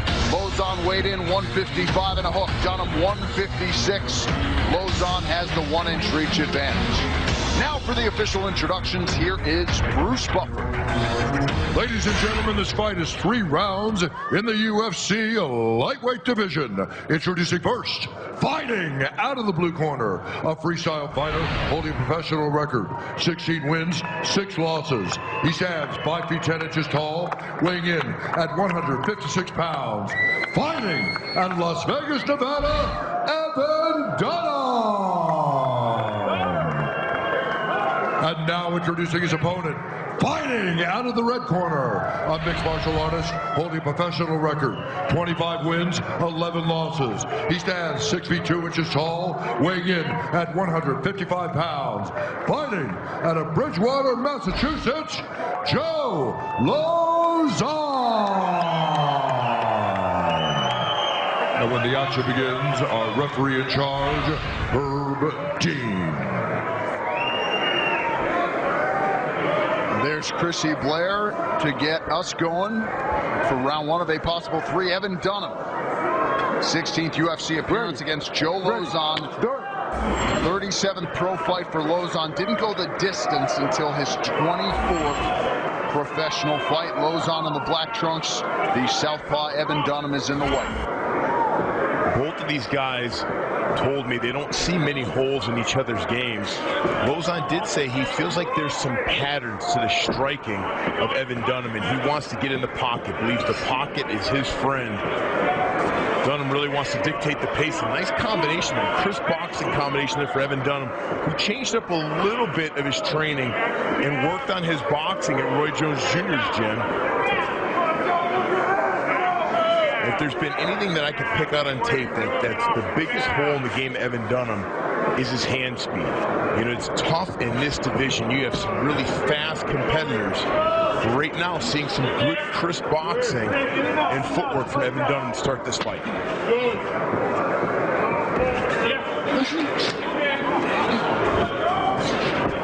Lauzon trying to work his way inside and flips Dunham with a left hand, follows up with another. And Lauzon just loves activity. And the more the fight gets aggressive and violent, the better Joe Lauzon gets. He wants to get inside, be in the pocket. He really fights well, eyes wide open, I call it. When he gets inside and punches are whizzing at his face and slipping him, you see him, his eyes are wide open, he sees opportunities to counter. Wait, Evan Dunham is landing and landing well. to start this fight. Definitely seeing some improvements from his last fight with Ross Pearson. Good body shot followed by an uppercut for the plus 190 underdog, Joe Lauzon. Now Dunham returns fire. Dunham has been known to overextend a little bit on his punches, get a little too lanky. He shortened him up here a bit and increased his speed. Lauzon coming in off the TKO of Takanori Gomi in July. Dunham has won 2 in a row, including a very impressive performance in Scotland against Ross Pearson. Knee to the body is there for Dunham. Big elbow from Lauzon. Very nice. Nice right hand land there by Lauzon. This is where he wants to be. Get inside, make it a little ugly. Good knee to the body for Dunham. You don't have to worry about action in this fight.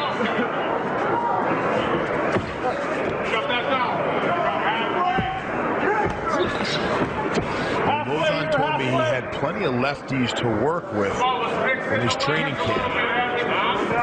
Right now, he's getting tagged with that straight left at the end of Evan Dunham's combination.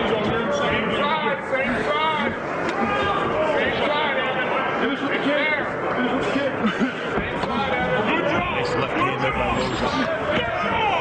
And he also put Dunham there with a follow-up right. So Lauzon's starting to find his range. He's also walking forward a little bit at times instead of feinting his way in. Make it a little bit easy for Dunham to catch him on the way in at times.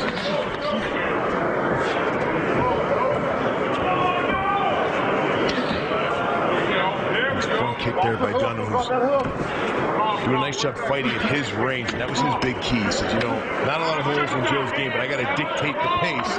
Doing a nice job of that now. Using his footwork, getting off, landing, and trying to angle out. Oh, nice uppercut. Yeah. Dunham really starting to look comfortable with his hands, punctuating that combination with an uppercut. Now Lauzon presses forward. He's freezing Lauzon a little bit with these combinations. Lauzon's putting his hands up to block him. He's not slipping, not rolling, not angling.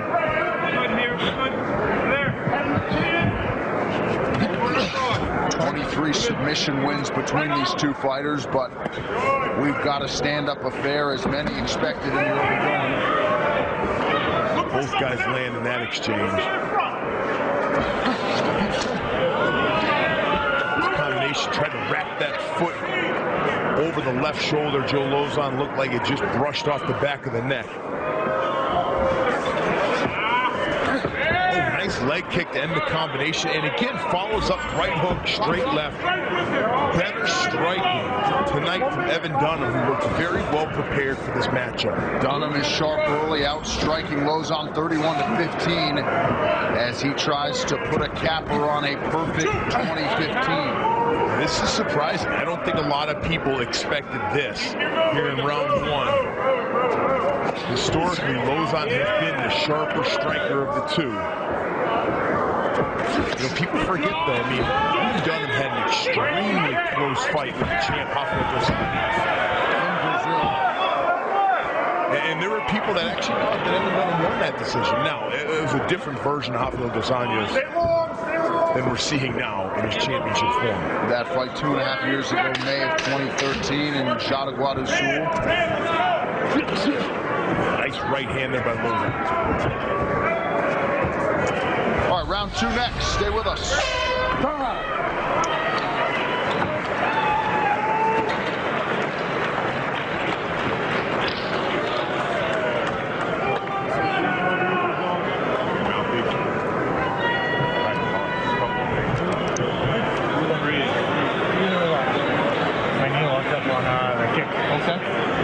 Listen, you're shoving his punches down. Yep. But you can't just stay there off. Okay. You're hitting him with a couple good shots, and then you're just standing. Okay. Get in on that body lock. Get in on that single leg. Finish up your combinations. Okay. Yeah. When you're walking forward, good things are happening. You got to keep coming forward. The whole time you got to come forward. Good. Take a couple deep breaths. You for sure. Couple deep breaths. You got to be careful that late takedown. Yep. He hit you with some kicks, so we got to expect him this round. Okay. Yep. Forget about that single leg. Finish with that one.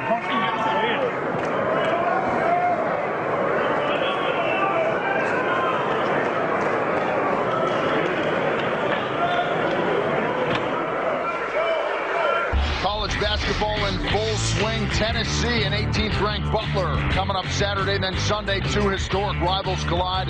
Syracuse takes on St. John's at Madison Square Garden. It's all this weekend only on FS1 and streaming live on Fox Sports Go. Second round here, any major takeaways from the corners between rounds? Well, I thought the corner, Joe Lozon, was very right in their assessment. They want him to push forward more and not allowing Evan Dunham to set his feet for his combinations. And they want him to stop covering up so long. They're letting Evan Dunham get off by covering up too long and just standing there. The last thing they said to him was intriguing, though. Joe asked him who won that round, and they said, you, absolutely you. And every fighter's different, you know. Joe's not one of those guys who maybe needs to be told if he lost a round or not to be more aggressive. I'm no judge, but I thought that Evan Dunham edged him in that round, especially at the late takedown. Lozon lands a nice left hand at the end of that combination. Some fighters need to be told they're winning rounds regardless, just to maintain their confidence. And who knows, maybe he did. I'm no judge. But I thought Evan outlanded him in the late takedown manner. Well, and if the stats are any indication in terms of these significant strikes, Dunham outlanding Joe Lozon 49-20 through 6+ minutes. And they know their fighter best, you know, but their advice is right. Back him up, don't let him plant his feet, and stop standing in front of him and covering up. And so far, Lozon's putting more pressure on him here in round 2. Oh, man, a nice left hand, too, there. Over the top of Dunham's own right hand. Evan Dunham has the third highest striking rate in lightweight history. On the other side, Joe Lozon, the fourth worst absorption rate in the division's history. Evan showcasing that volume. Much more crisp, much faster tonight. Nice inside leg kick there by Lozon. Evan was very successful with a right uppercut, straight left hand, but he's starting to throw it, and that gets into those patterns that Lozon said he recognized in his striking. Caught the front kick, nice right hand there by Lozon. He's standing in front of him again. That's what he made the mistake of in round 1. 3 minutes to go in round 2. Lozon trying to press forward. Body lock for Evan Dunham. Puts him down momentarily. You know, you've heard us talk on the octagon sides all week, and it really is interesting to see how little space there is outside of that center region of the octagon. You get to that fence awfully quickly. It is different. I always wanted to know, it was always a concern of mine, if I was facing a wrestler who wanted to slow me and take me down, I knew I had a lot less room to operate. Halfway. Stay tight, stay tight. Use the head, use the head first. Certainly would be a factor in our main event tonight, and a guy in Frankie Edgar who likes to utilize the entire octagon and won't have nearly as much space to do so. Nice knee there by Lozon. Yep. A good elbow landed by Dunham. Lozon has opened up a fairly significant cut near that right eye area of Evan Dunham.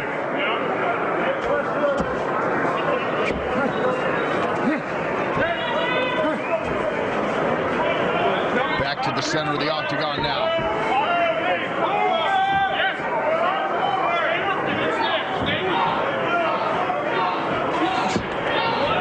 Dunham putting a lot of power in his punches in round 1. Keep an eye on his cardio now as this fight goes into the later rounds. Well, hard to remember a Joe Lozon fight that didn't involve blood, so now presumably he feels right at home. Dunham trying to find a home for that elbow. One underhook.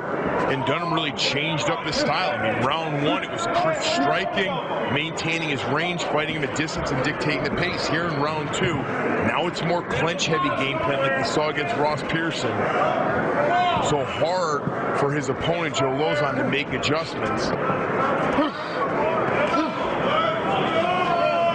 Look how Dunham does a nice job of finding room to elbow and then pummels back in to hold position. Nice elbow, though, by Lozon.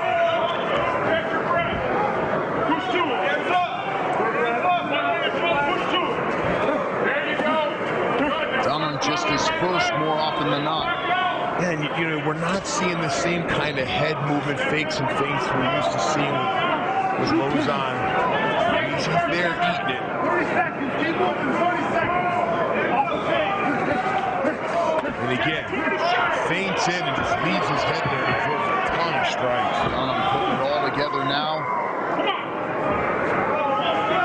seconds winding down in our middle round.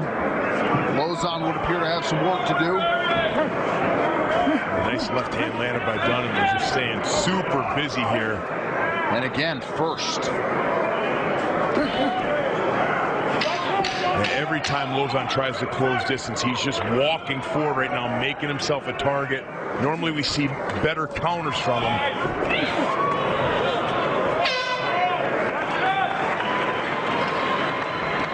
All right, 10 minutes down. Third and final round is up next.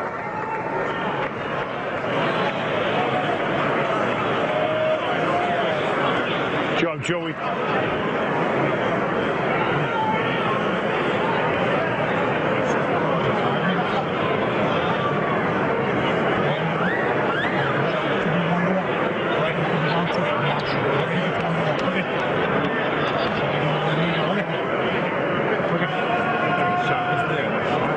I believe you. You gotta believe in yourself.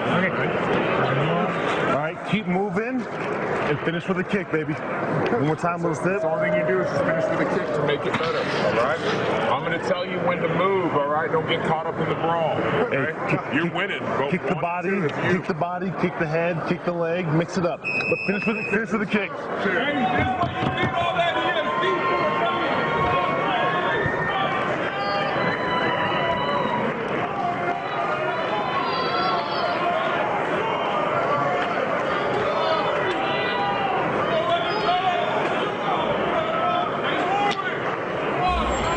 Third and final round here between two lightweight division staples, Evan Dunham, Joe Lauzon. If you're Joe Lauzon, what is the focus here as you try to turn the complexion of this one in round 3? Fakes and feints, pressure, but enter intelligently. You know, he told me he wanted to fight with intelligent aggression. Right now, he's forcing to get into the pocket. He's just walking in there and eating shots. His corners told him, hey, you need this round. You got to believe in yourself. And there again, you can see a stationary head. Didn't even get the chance to get off one counter punch in that exchange. Dunham has thrown more than twice as much as Lauzon has and has landed more than 3 times as many total strikes. When we talk about the fight IQ in his last fight against Ross Pearson, really fought an intelligent fight, went to his strengths, avoided all of his opponents.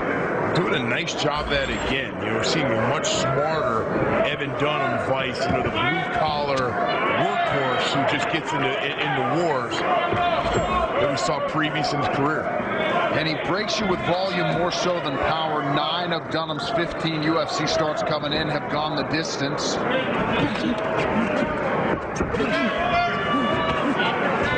Another nice combination, decent head movement there from Evan Dunham as well. His corners told him that he wanted him to finish more with kicks. And there you go, right there as he chops down that lead leg again. Lauzon has fought southpaws before. Kenny Florian, Michael Chiesa,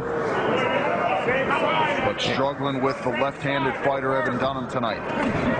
Ooh, eats a big right hand. That may have stunned Lauzon.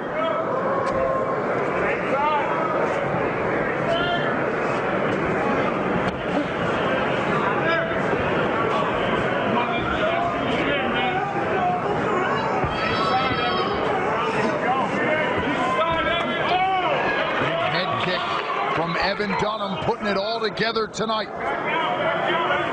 And he's starting to lump up Lauzon. Again, Joe Lauzon allowing him to get off these long combinations, landing several strikes on the beautiful right uppercut, straight left hand combo, landed for Evan Dunham. And you see the punches just coming slower for Lauzon. Nobody ever questioned his heart, and I like it. Hey, go for it. What he's doing isn't working. Try to drop down to a scissor sweep. Lauzon has only attempted a couple takedowns in the fight, hasn't landed one yet.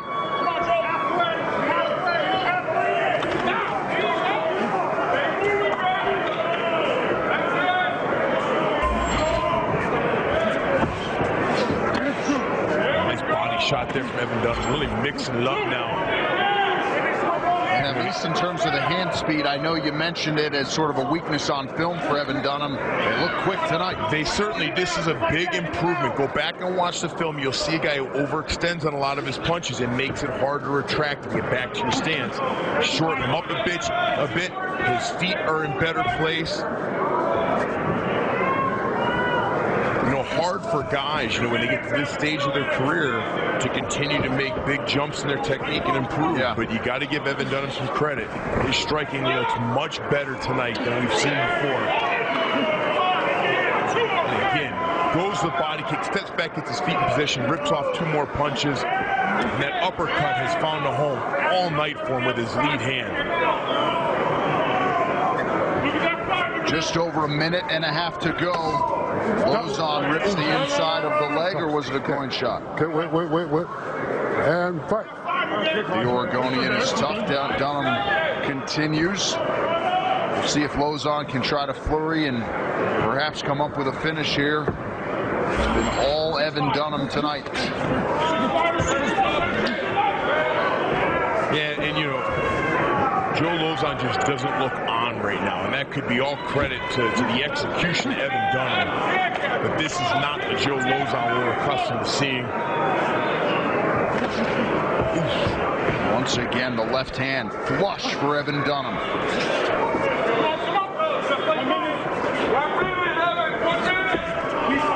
Really as complete a striking performance as we have seen from Evan Dunham. As he Lauzon landed. And I like the fact that Dunham hasn't taken the foot off the gas either. His corners told him, look, you're up 2 rounds, but this is what we want. You just never know with these judges. You got to be smart. You got to finish your performance. And yes, he's had a lot of decisions in all of his wins. But Joe Lauzon is an extraordinarily durable fighter, tough guy to put away. Well, and when this fight is over, Evan Dunham will have thrown more than 300 total strikes and landed about 150 of them. Uppercut, leg combination. So what a 2015 it has been for Evan Dunham as he looks to work his way into the lightweight rankings. Throwing offense right to the final horn for Evan Dunham. The High Performance Highlight is sponsored by NOS. Drink NOS with Complex 6 for enhanced mental focus and high performance energy. And it's all about the striking of Evan Dunham. Rare that we see 3, 4, 5 punch combinations landed that consistently throughout a fight. But outstanding execution, maintained his range and his distance. And he changed it up at times too. We're showing a lot of highlights of all the striking. But there was a time in round 2 where he went clinch heavy to throw Joe Lauzon off. All right, the official decision coming up next as we continue live from Las Vegas on FS1. Well, with respect to the rodeo here in town, let's be honest, the UFC has taken over Las Vegas. 3 shows in as many nights, including this Ultimate Fighter finale. All right, the official decision is in. We go inside the octagon to Bruce Buffer. Ladies and gentlemen, after 3 rounds, we go to the judges' scorecards for decision. The judges score the contest 30-26, 30-27, and 30-26 for the winner by unanimous decision, Evan Dunham.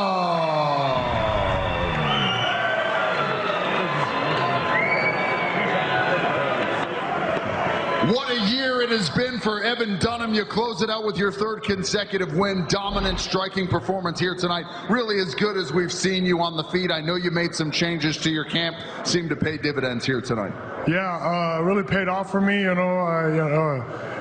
Just changed a few things. I got Chaz Mugli helped me out with my striking. I've just kind of done more of a self-centered camp, and it seems to be working really well for me. I got a lot of great guys in my corner and a lot of friends that help me out, so I can't thank them all enough. Can you point to anything specifically that has led to sort of this resurgence here about a week shy of your 34th birthday? I just stopped caring so much.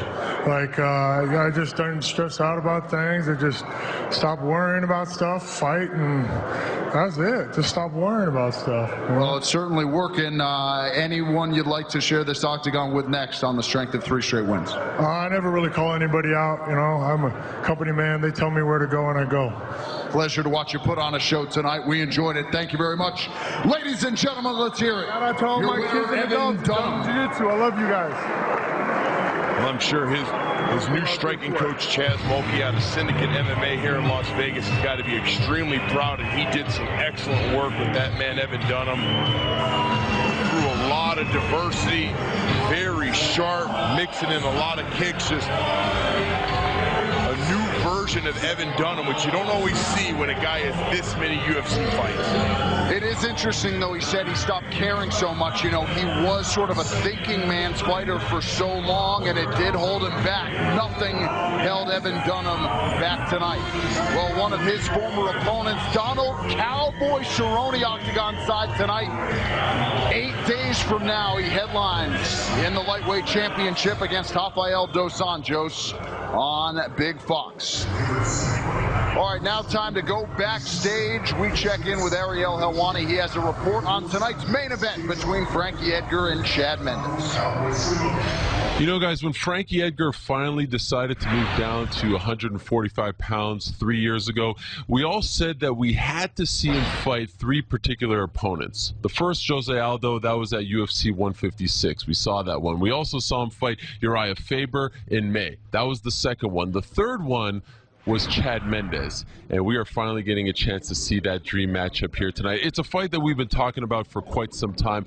2 of the very best at 145 pounds, and let's be honest, I think a lot of people would agree that both of them are entering this fight with a massive chip on their shoulder. Frankie Edgar feels like he should be fighting for the title tomorrow night. He feels like he was leapfrogged by Conor McGregor, and then you have Chad Mendes, who took that fight against Conor on just 2 weeks' notice back in July, and feels like what he put out there wasn't really indicative of the fighter that he truly is. In fact, his manager, Mike Roberts, told me that he is so focused going into this fight. It's so important to him that he shows up.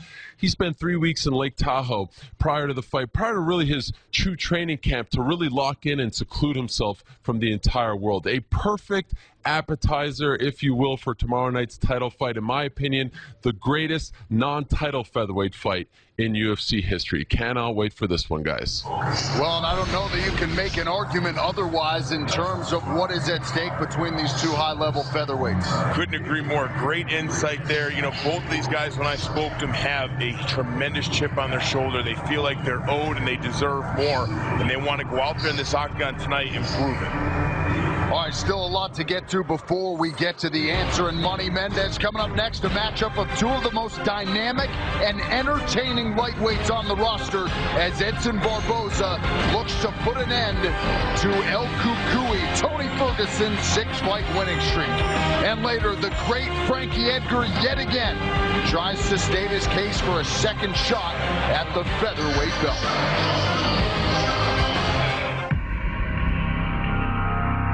I think I've been on a tear here at 45. I've been able to ring off 4 wins over some big names and do it in some dominating fashion. My confidence is sky high right now. I think I'm the best I've ever been. I'm a true mixed martial artist, and I think I could take the fight everywhere. Shot after shot, Frankie Edgar finishes! I've fought at 55. I've fought some of the biggest punchers in the game. You can never be ready for a big shot, but just got to keep myself moving and look at the score. I'm not really worrying about him. Just put my head down, getting the job done, and get my hand raised.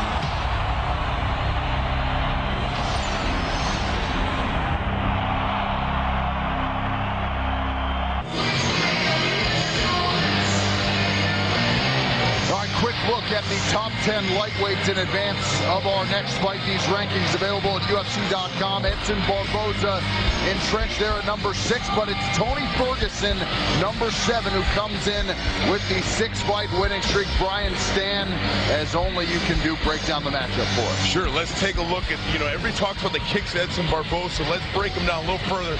Watch as he recognizes that his opponent steps forward hard on that left leg every time he throws the jab with his left hand. He recognized the tendency, and now he's going to spot it, and as soon as it comes, he's going to time a massive leg kick. And, you see these often, but not many do that kind of damage. He would eventually win this fight via TKO from leg kicks. Now here, his opponent's hands are in perfect defensive position.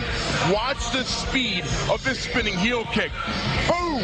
It doesn't matter. He's so fast, it doesn't telegraph it, that even when your defense is in perfect position, there's so much much power. Now, Ferguson changes his stance so often that it confuses opponents. Here he's in an orthodox stance with his left leg forward. Gleison Tebow doesn't notice that he switches, throws out a lazy leg kick. Ferguson uses it, catches it, takes him down, and would go on to land some vicious ground and pound. Now watch him as he uses range and rolls with the punches, dodging all these effectively. Now sits back, steps, weight on his right leg, recognizes Tebow's off balance, and lands the kill shot. Rocks him, would eventually choke him out moments later. Outstanding technique by Tony Ferguson.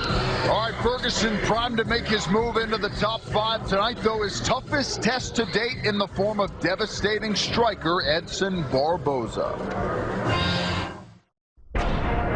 Tony Ferguson versus Edson Barboza is one of those fights that has MMA fans licking their chops. Tony Ferguson by knockout.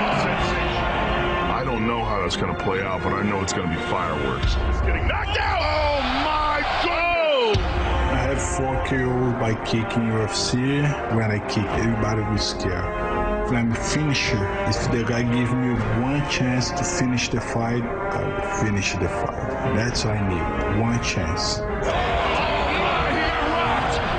In order to be the best, you have to beat the best. And right now, Edson Barboza is in my way. So I'm going to put him on somewhere where he has never been before, and he's just going to have his eyes rolling all over the place. It's a high-stakes fight for both fighters. Both fighters are in the top 10 of the UFC's lightweight division, and a victory for either one will be absolutely huge at this stage of their career. I hope Tony gives me a war. That's I like it. 15 minutes of war. Edson Barboza back in the knockout column. I'm not scared of any man inside that octagon. Just once you're in there, it's just you and him and that referee. And it all depends on who worked harder. This fighter, I guarantee you, I'm working harder. This fight's coming the right time. I'm feeling very close to title shot. I want to give my best. I want to win this fight. I'm ready for absolutely anything that we're going to make him afraid of El Cucuy. And he's going to go back and he's going to tell everybody that he met the boogeyman.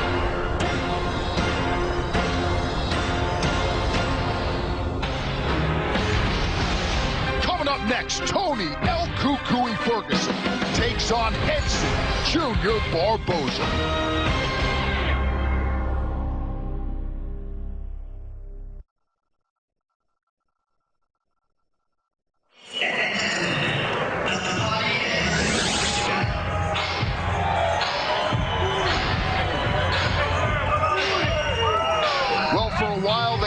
Criminally underrated, not so much anymore. Number 7 in the world, Tony Ferguson. He's 20-3, and I don't know that there's any greater statement about the depth in this lightweight division that this guy is only number 7 in the world. It's crazy. When you look at his last 3 fights, finished Abel Trujillo, a guy with massive power and athleticism. What a fun fight that was. Finished Gleison Tebow, one of the hardest guys to finish in that division. Then came out and dominated. Long-time great, and at one point, I thought the best lightweight in the world after he beat Keith Edwards, or right before he lost Keith Edwards, excuse me, in dominating Josh Thompson his last fight. This kid can do it all. He is a new generation mixed martial artist who is innovative on his feet with his wrestling and on the ground. Back-to-back performance of the night bonuses for El Cucuy. He also knocked out Katsunori Kikuno as part of this 6-fight winning streak. Unorthodox striker, wrestling background, made his UFC debut at the Ultimate Fighter Season 13 finale. KO'd Ramsey Nijem. That was actually his 4th knockout on that season. So 4 knockouts in as many tries on the Ultimate Fighter. Only UFC lost to Michael Johnson 3.5 years ago. So you got to think at some point Ferguson might be 1 win, maybe 2 wins away from a UFC title shot. He is right there. And in that fight against Michael Johnson, he broke his forearm early in the fight. And Michael Johnson also a fantastic lightweight. But this kid is on the rise.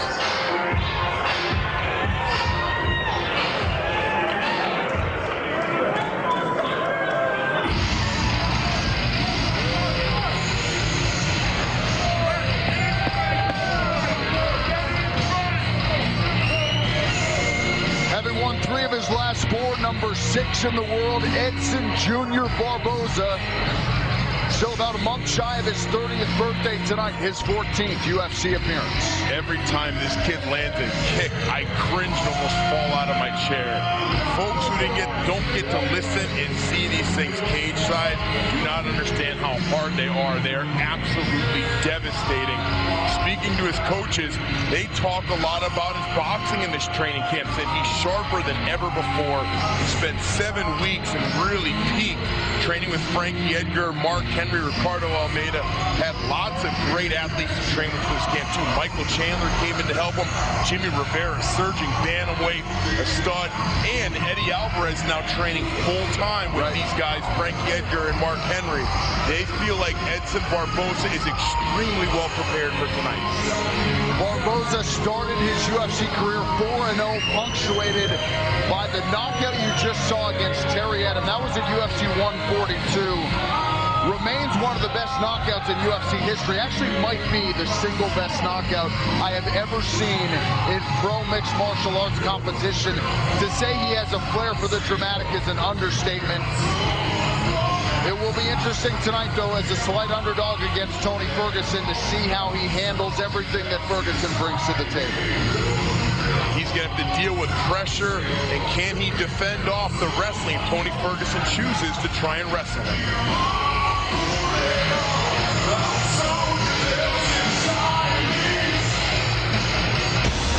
Our tale of the tape for this killer feature bout, sponsored by Bud Light, the perfect beer for whatever happens.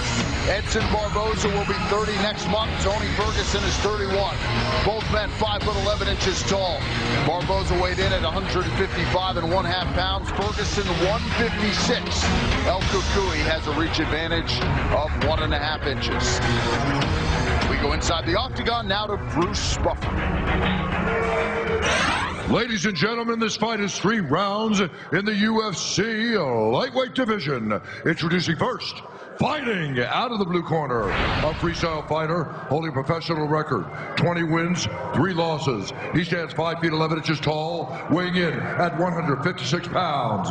Fighting out of Orange County, California, presenting the Ultimate Fighter Season 13 winner and the number 7 ranked lightweight contender in the world, Tony El Cucuy Ferguson. And now introducing his opponent, fighting out of the red corner, a striker holding a professional record, 16 wins, 3 losses. He stands 5 feet 11 inches tall, weighing in at 155.5 pounds. Fighting out of Novo Friburgo, Rio de Janeiro, Brazil, presenting the number 6 ranked lightweight contender in the world, Edson Jr. Barboza. And when the action begins, our referee in charge, John McCarthy. Big John McCarthy, our referee. The beautiful Vanessa Hansen with us for this Ultimate Fighter finale. Edson Barboza and fellow top 10 lightweight Tony Ferguson finally collide tonight. Ferguson in the white trunks immediately taking the center of the octagon. Barboza is in the black. And Ferguson wants relentless pressure to get inside of that kick range, so he's going to get back to his roots as a wrestler in this fight and take away the kick arsenal of Edson Barboza. Mark Henry talked about the boxing of Edson Barboza, how sharp it is. You're seeing that right now as he may have stunned Tony Ferguson. Beautiful rolls. Go for a knee bar attempt. I didn't think we'd see that until Ryan Hall fights next. We have not hit the fast forward button. This is live, real speed between 2 of the best lightweights in the world. Nice hammer fist there by El Cucuy. Barboza, he is hammering here from this position. These are hard strikes.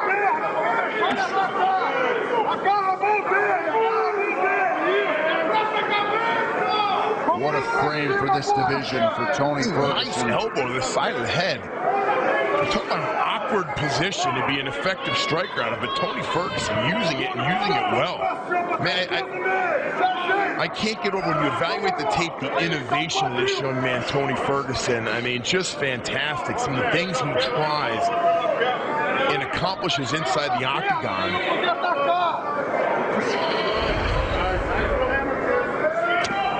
You can see Edson Barboza's power and his crisp hands got the attention of Tony Ferguson. That's illegal.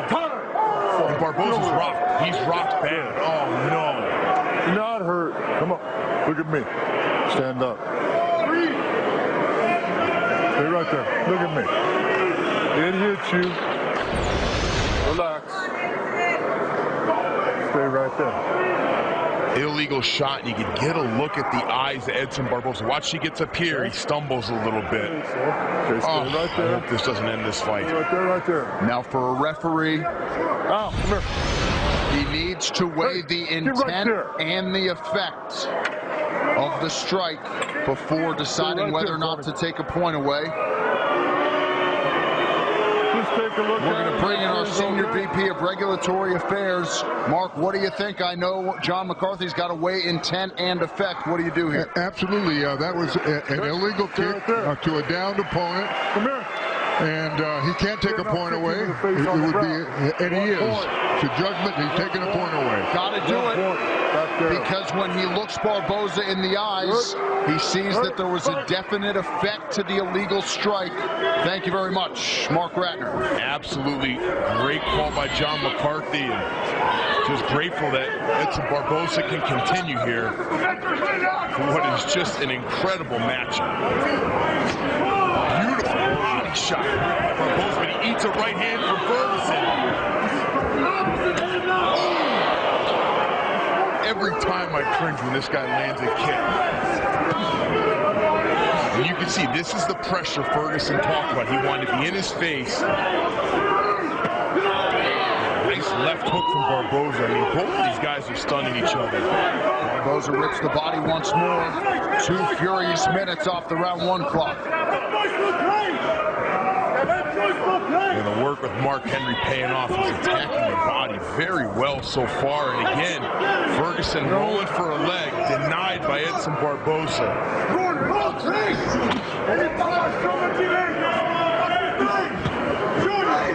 Barboza continuing to target the body of Tony Ferguson. Very nice body shot, pivot out by Barboza. There you can see Ferguson throws a lot of tricks. He touches the floor, tries to come back to an uppercut.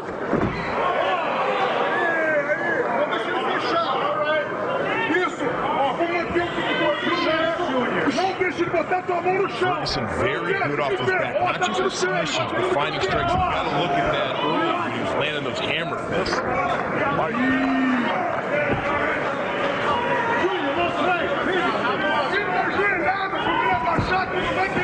And we showed you that in that breakdown. Tony Ferguson constant with the stance switches. Very effective at doing that, making you guess and delaying if you want to attack his legs and set up a takedown. 2 minutes to go in round 1. Ferguson non-stop with pressure, but a beautiful left hand lands for Barboza. Barboza can generate so much power. He eats a big right hand there. Lands one of his own. Vintage Edson Barboza here. Ferguson, though, follows up with a kick up top. And this fight is living up to everything we hoped it would be.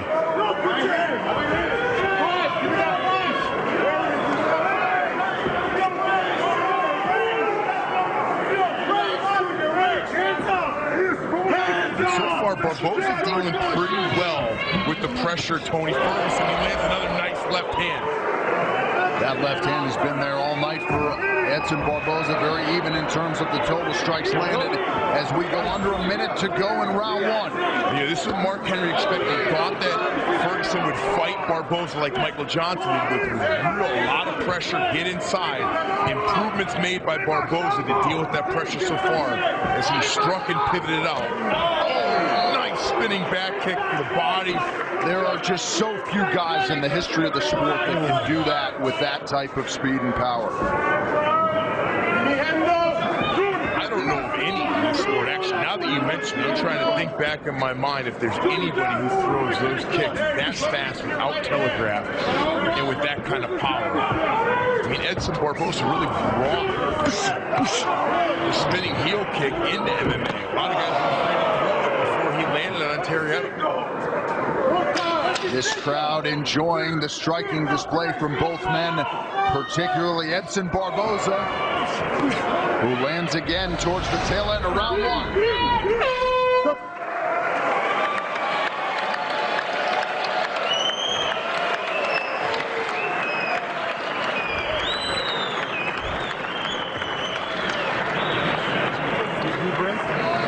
Give me 5. What are you guys? Go. Hey. Give me 3 deep breaths. 1. Give me 1. Okay. Breathe. Okay, we're not closing the distance enough right now. Okay. All right. I need you to shut it down. He's running into your right hand every time and you're not throwing it. Presta atenção, eu quero que você alterna mais os chutes, entendeu? Porra, o Thiago entrou, o chute meio entrou, então vamos... The kicks are coming in, you gotta alternate them. Pô, João, presta atenção que ele tá entrando com o cotovelo. When you're kicking, pay attention, he's coming back with the elbow. Combinations. Jab again. You're hitting with a jab again every time you're done.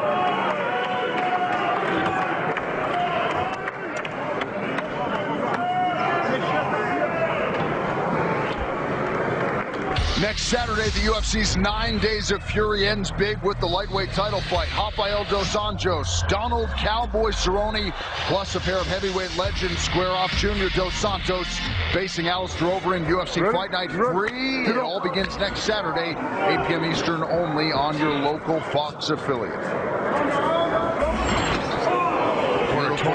Tony Ferguson want more pressure, get inside more, ducks down, blocked it, but I don't care what these kicks hit, it does some damage. Nice body kick of his own though from Ferguson.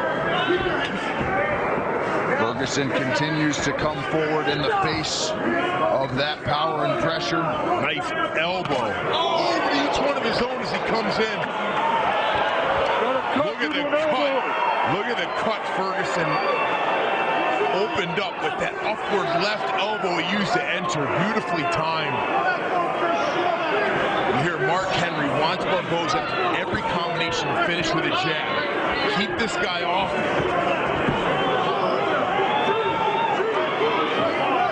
Ferguson having a hard time seeing out of that left eye. Oh, nice left hook followed up by a jab. Beautiful combination from Tony Ferguson. These guys chasing some bonus money tonight. God, I love this job.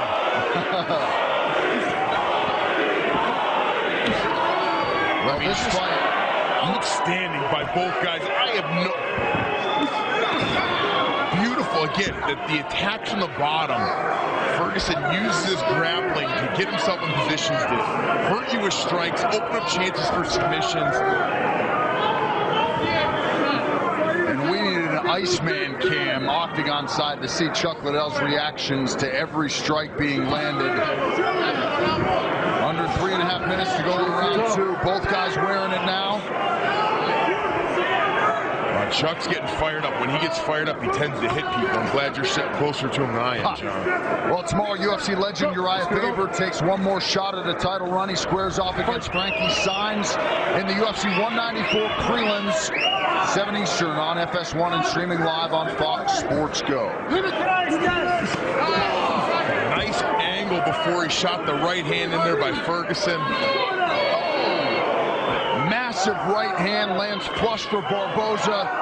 And then he follows it up with a left. Oh, beautiful timing by Ferguson. Saw it coming, which is not easy to do.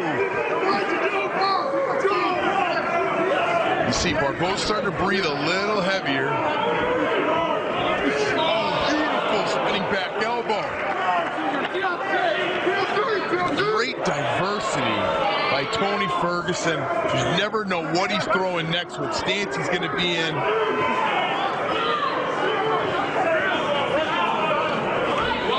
Shot from Barboza. Good job by Ferguson to defend.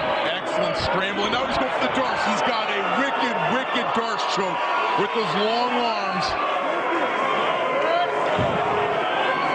Barboza very solid on the ground as well, but he was breathing heavy. Good defense so far. Ferguson. He's got it. Tony Ferguson has done it again. The winning streak is at 7. What a fight by two of the best lightweights on the planet. We all got to witness it tonight. As anticipated as our main event, it lived up to the hype and then some. The High Performance Highlight is sponsored by NOS. Drink NOS with complex shakes for enhanced mental focus and high performance energy. Well, you can basically show the entire fight as the highlight, but here's the takedown attempt from Barboza. Beautiful scram by Tony Ferguson. Looks to the front headlock. Barboza shakes him up, immediately switches to the darts, a choke he is known for, and as Barboza defends, pushes away the hips, separates away and gets some space. Ferguson still able to generate enough torque to finish this. Gorgeous technique from Tony Ferguson. God, this guy is dangerous. Look at this. Look at how tight that is. Forces Barboza to tap. What an outstanding fight. We will wrap it up with the official decision and talk to Tony Ferguson after this, as the Ultimate Fighter finale continues live.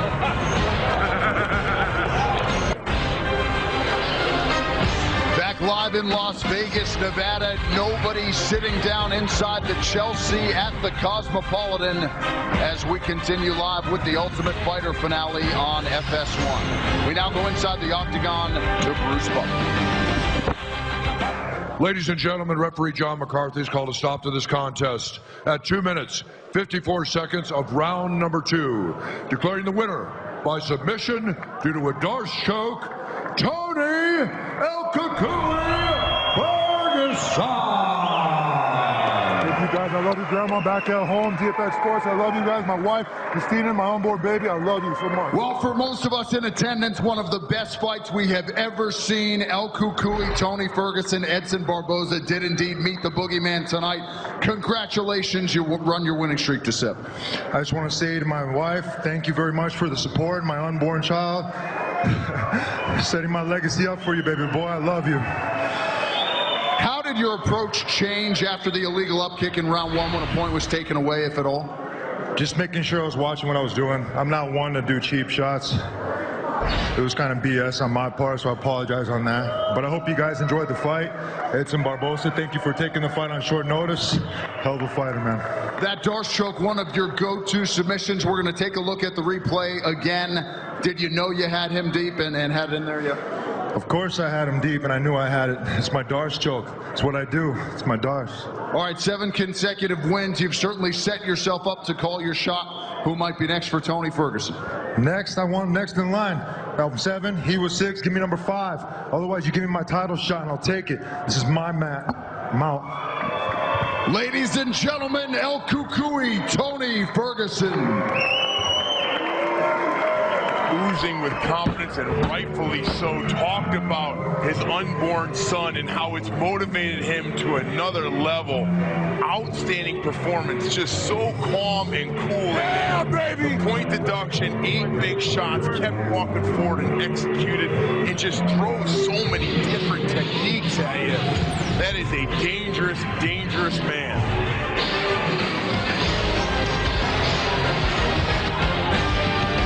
So with that victory, Tony Ferguson sole possession of the second longest active winning streak in that lightweight division. Of course, Donald Cerrone puts his winning streak on the line in a title fight with Rafael dos Anjos in 8 days. But Tony Ferguson, got to think he might be coming to a title fight near you shortly. Absolutely. Every time we see him, he gets better and better, adds new things that not only we haven't seen from him, but something we haven't seen from other people in the octagon.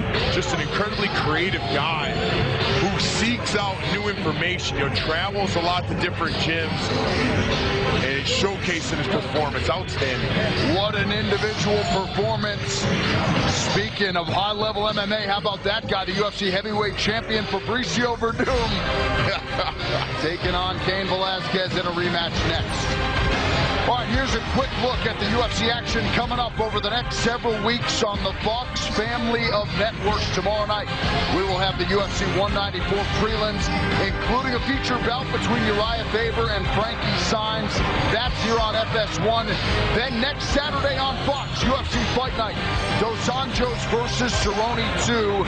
And then on Saturday, January 2nd, the UFC 195 prelims will be here on FS1. All right, as we get ready for our Ultimate Fighter lightweight final, we go backstage for a preview. Here's Ariel Helwani. You know, guys, you can make a very strong case that this is one of the most interesting, tough finales in the show's history. You got Artem Lobov, longtime friend and training partner of one Conor McGregor, coming off 3 straight knockouts on the show against Ryan Hall, who just a few weeks ago found out that he'd be fighting in the finale. He lost in the quarterfinals. He was actually in Dublin training with Team SBG. He was training with Artem. He was planning on fighting on this card in one of the undercard fights, and he was going to have Artem's coaches in his corner. He comes back to the United States and then gets the call to replace Saul Rogers, who had an issue with his visa application. He was actually planning on joining the team full time. I spoke to both of them yesterday, and they said, look, you know, we did train with each other, but we didn't show our opponent our entire full hand, if you get what I'm saying. They're both very confident, and it's funny, you got a striker, a grappler. We all know what they're going to do, so there's no secrets there. But considering the whole situation, and Ryan was, you know, kind of planning on being a part of Team SBG, it does make for a very unique finale. Very curious to see how this one plays out in just a few hours, guys. I'm not sure how I out-scooped Ariel Helwani, but as a matter of fact, Ryan Hall did divulge a number of his secrets, not necessarily to Artem Lobov, but to his coach, John Kavanaugh. He really broke down his entire sequence for knee bars, 50-50 guard, and inverted guard. Should be interesting. All right, Lobov stormed into the final with 3 consecutive knockouts. Tonight, he'll have to solve the high-level Brazilian Jiu-Jitsu black belt Ryan Hall with everything on the line. The Ultimate Fighter final coming up next, and then in the main event, Chad Mendes, intent on reestablishing himself as the top featherweight contender. My win over Lamas sticks to my mind the most. I felt great in that fight. I got out there, I tracked the guy down, got to pick him apart, and basically went in there and executed my game plan perfectly. And that's what I'm looking to do with Frankie. Faber, being one of my main trading partners, is a guy that, you know, can tell me what his strengths, what his weaknesses were, where he thinks I'm going to do really well. He thinks my speed's greater. I feel like my power is greater. The advantage is going to be in my court.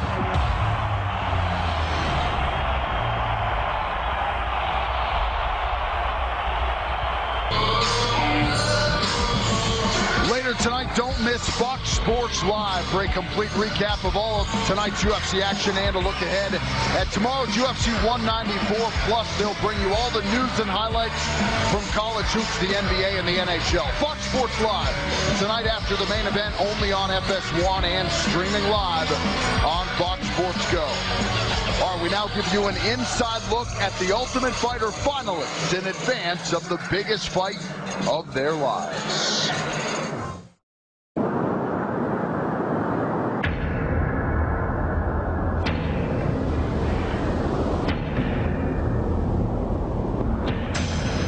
Since I left Las Vegas, I've been training non-stop. I love living in Dublin. This is my home now. I was born in Russia, and then we moved to Ireland. I always say that I was born as a person in Russia, and I was born as a fighter in Ireland. To be part of SBG means everything to me. They are my family. Anytime I fell, they were there to pick me back up, and I'm with them till I die. Can't stop Artem, man. Artem's a dangerous, dangerous man. There's nothing that will phase Artem. Artem will walk forward. Artem will implement his game plan. And our boy Artem is going to come out with the win. It never stops. We just always train, always the same routine. It's not even training anymore. It's just my life. I've got a lot of respect for Ryan's skill, but he can't survive the Russian hammer. I will win this fight because I wanted more. I've worked harder, but ultimately I will win because I've got power and he doesn't. I stay, he goes. To win the Ultimate Fighter would mean everything to me. I want to be the first one to ever do it for Russia and Ireland. I want to make my nations proud.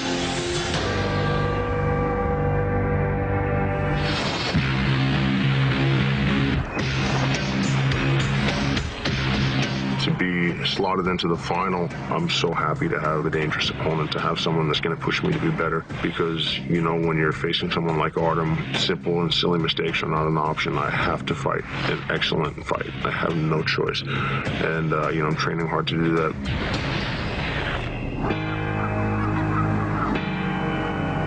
My wife is maybe the biggest part of my life. Just don't get punched. I couldn't be doing what I'm doing without her. If there was no Jen, I would be destitute and broke and living in a cardboard box.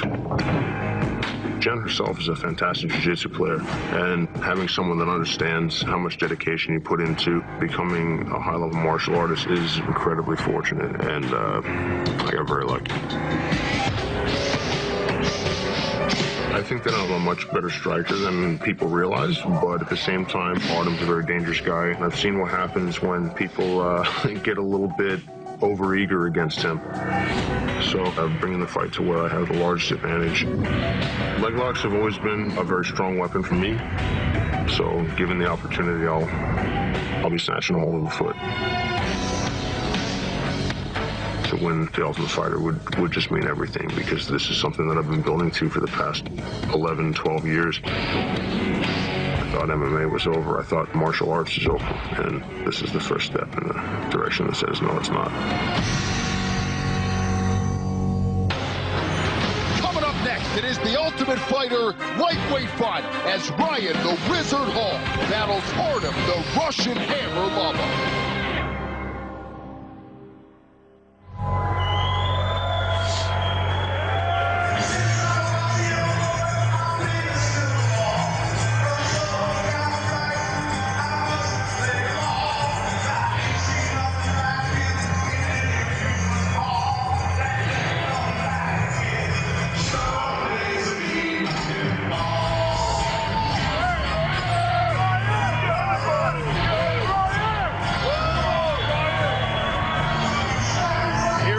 Two-time Brazilian Jiu-Jitsu world champion at the purple belt level in advance of the biggest fight of his professional life, the 30-year-old Ryan Hall. Very well known in the grappling community. Very different style. Loves the reverse De La Riva, the 50-50 guard. Also known for his inverted guard, where he can snatch triangles and leg locks from any position.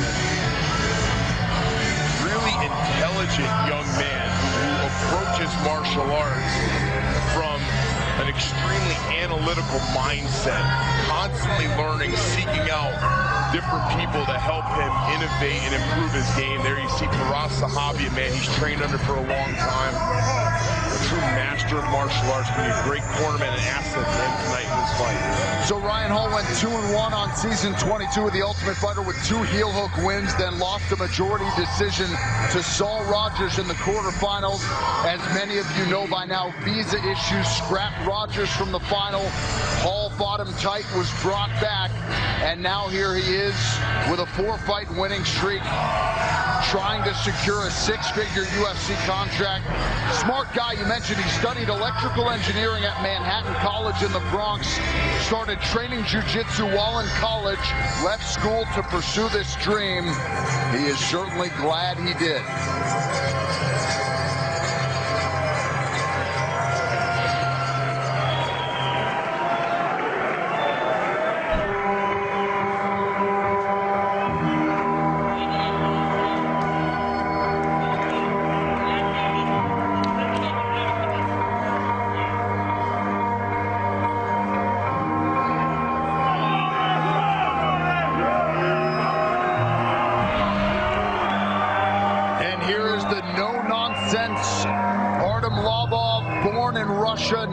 calls Dublin, Ireland home. The 29-year-old southpaw, unbeaten over his last 4, also makes his UFC debut tonight in search of his own piece of UFC history. Talked to him about his game plan. He said, look, my game plan's the same in every single fight. I'm going to move forward, and I just want to find your chin. And I'll tell you what, it was rinse and repeat and worked well for him in the house. You know, you've got to maintain your range and your distance against this guy. He does a really nice job sweeping away kicks and countering effectively. His left hand comes at you from very odd angles. They trained together for about a month, and as a matter of fact, Artem Lobov took some private classes with Ryan Hall on his grappling. So these guys are very familiar with one another. Lobov went 3-1 on The Ultimate Fighter. Lost his first fight, was brought back, and went on to make Conor McGregor look very smart for that decision. Of course, they're close, but he went on to stop James Jenkins, Chris Kritzmacher, and Julian Erosa, all via strikes, to reach this final.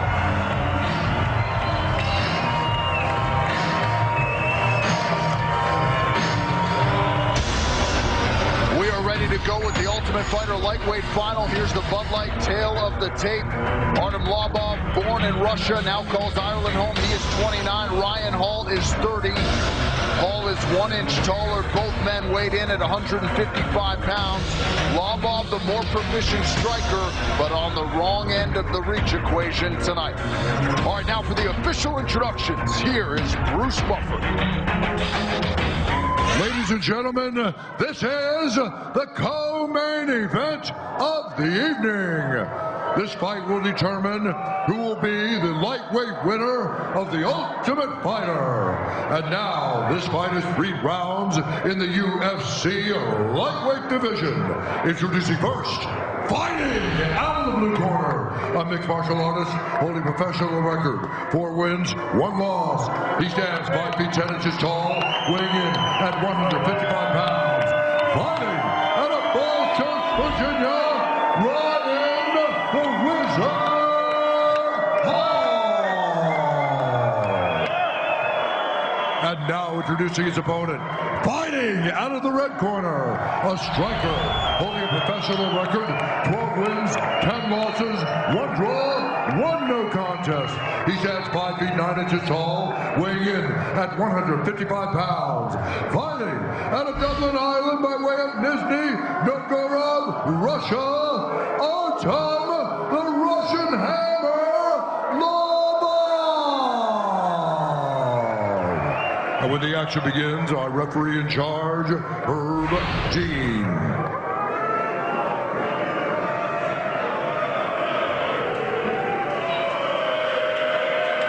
All right, gentlemen, we've been over the rules.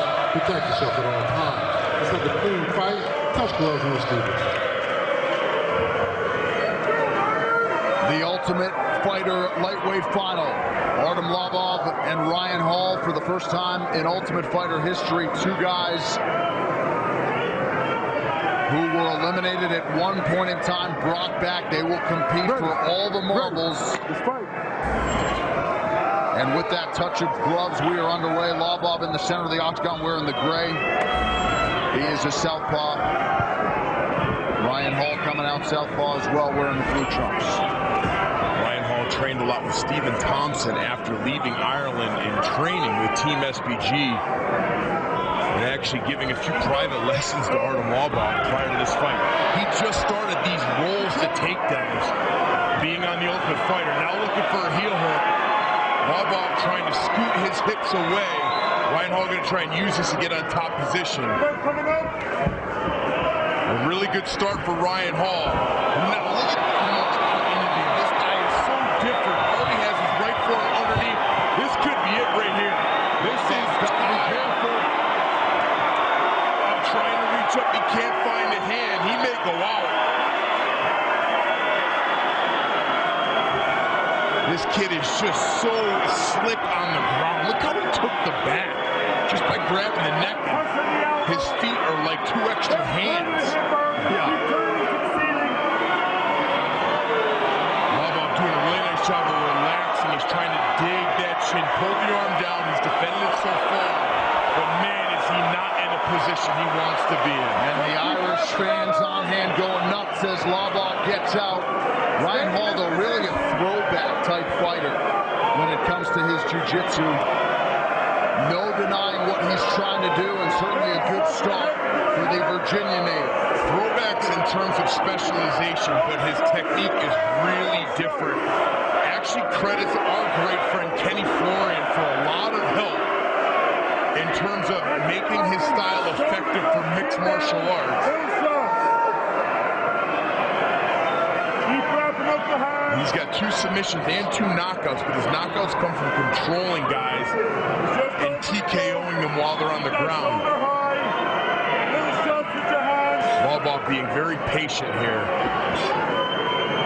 You try too hard in any of these positions with Ryan Hall and you're going to get submitted, but this couldn't have been a worse start to the fight for Lobov.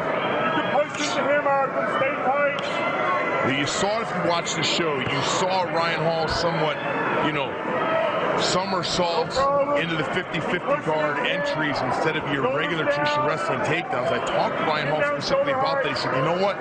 He goes, I just started doing that when I got to the house because I figured, with injuries, having to fight so often, I didn't want to get caught or get injured shooting in takedowns on guys frequently. So if I could get to that neutral 50-50 position, I feel like I could beat anybody. Close to him, Arthur. Your head close to him. Lists his strength as being creative and also being calm. You saw all of that and then some on The Ultimate Fighter. Good hand fighting. Just over 2 minutes to go in the round. He is extremely cerebral, and I like what Lobov is doing. If he tries too hard to escape, he's going to give an opening to Ryan Hall. He may just concede position here and start back on the feet in round 2.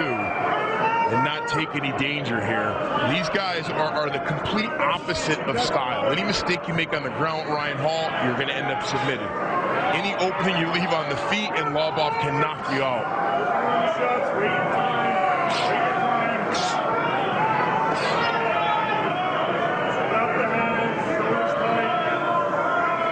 Big deep breath there by Lobov. Hall continuing to work, gets a shot through there. And the deep breaths just come from sitting in his body. It's so uncomfortable. Just squeezes and disrupts your breathing pattern. Now with 1:30 left, Hall's got to watch the clock. He's listening to his corner for Asahabu. He's going to want to make something happen and not have to restart on the feet again. Now tries to work that arm back inside. Lobov not having it. Circling away from the fence now, so he has more room to work. Smart. He's going to elbow and hit. He's going to see if he can get Lobov to extend one of those arms to block.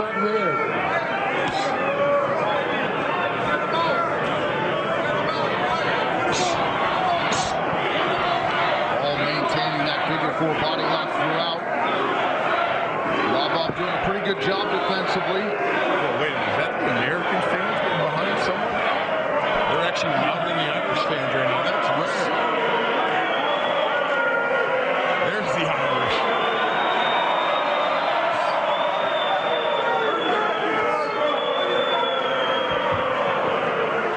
See if Lobov can get back to his feet here. And this will suck a lot of energy. Trying to stand up while you're still in the body lock is very difficult. Nice steady stream of strikes landed here by Ryan Hall.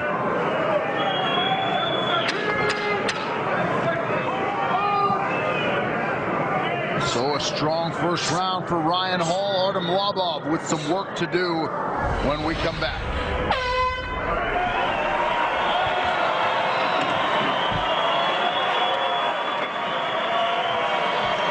Have a seat.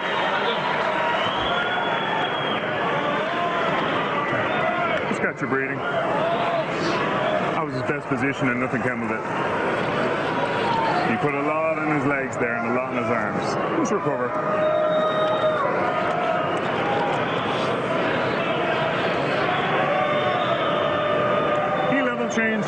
level change. And don't be afraid of skipping out. You can skip in, but you can skip out as well.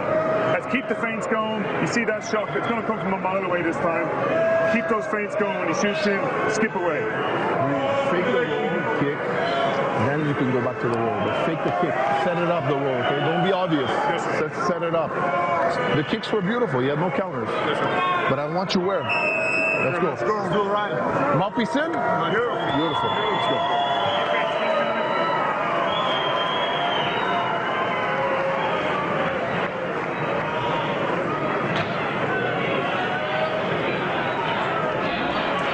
Delve into the unique lives and fierce training camps of 6 of the world's most successful mixed martial artists as they prepare for the spotlight of the UFC's biggest stage, UFC Road to the Octagon, coming up tomorrow. Well, Brian, the judges here have been liberal with the 10-8s tonight. You go 10-8 for Ryan Hall in round 1? I think so. I mean, Lobov was not able to get anything off. He was dominated once that fight went on the floor, and you saw a steady stream of effective strikes from that back mountain body lock position for Ryan Hall. You hear Farasagi told Ryan Hall, look, set the kicks up, fake the roll, and then go back to it. Don't go to it right away. John Kavanagh gave great advice to Lobov, said, look, that was his best position, nothing happened from it. You're going to see the roll come from a mile away, more level changes. There's the roll, and nicely done by Lobov to escape. Lobov certainly will not engage Ryan Hall on the ground unless he thinks he hasn't hurt. I'm talking to Lobov. This is a big mistake by Lobov. He gets sucked into the guard. He's no stranger to grappling. He's a true vet. Just not where he wants to be, but he really felt like Ryan Hall's striking was on a beginner's level and had nothing for him. Nice work by Ryan Hall to find a way to get this fight on the ground. 25th pro fight for Artem Lobov, just 5 professional starts for Ryan Hall coming in. It's surprising to see Artem open up with more strikes, but he's got the kind of power that can knock a guy out, even from inside that guy's guards. We'll see if he opens up here a little bit. He's actually being ultra conservative because of that crafty submission game. Ryan Hall can pull off a triangle. Now he's in the inverted guard, looking to get back to a leg lock position. And nice job by Artem to extend, be patient, and escape. Nicely done. One of the things Kevin talked about in terms of defending leg locks, Artem's Russian. He's used to Sambo, a leg lock heavy martial art. So he was very effective, they thought, at defending leg locks, and it's shown to be true so far. Tomorrow, Uriah Faber takes one more shot at a title run. He squares up against Frankie Saenz in the UFC 194 prelims. A huge weekend of UFC action continues tomorrow, 7 p.m. Eastern Time on FS1 and streaming live on Fox Sports Go.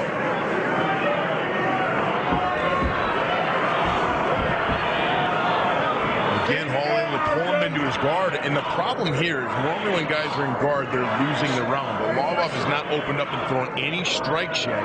This round, we're halfway through it, has really been all Ryan Hall, other than a few strikes thrown by Lobov. Unofficially, Lobov just 2 of 7 in terms of significant strikes. Man, he's got to get a little more offensive here. He's got massive power. He's not a bad grappler.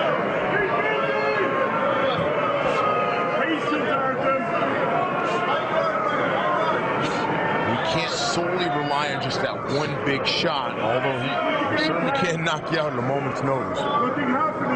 Here, John Kavanagh telling Artem Lobov to exercise some patience and stick to the game plan.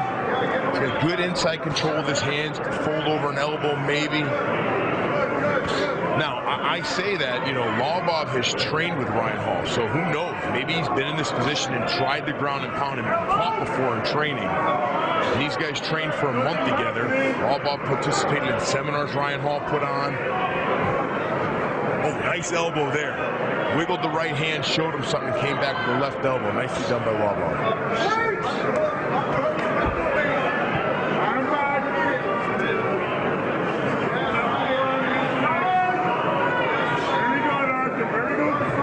Get your 2 shoulders in. Yes. At the same time, we've got to see more output from Hall. You just never know with these judges. Be active off your back if you're going to choose to be there. Nice hammer fist there from Ryan Hall, right on cue. Push that right forearm.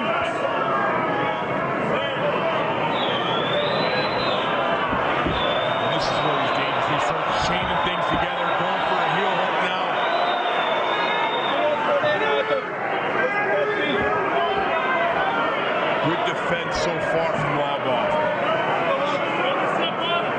standing. Now he's going to stay tight on top of it. You watch a lot of the grappling footage of Ryan Hall. That's when guys who stay really tight with him. Great grappling match with UFC Wilson Hayes, where Wilson Hayes was able to edge him out on points, but he stayed really tight in key positions, not giving Hall the space he needs for some of his creative submissions. 30 seconds. Under 30 seconds to go in the round.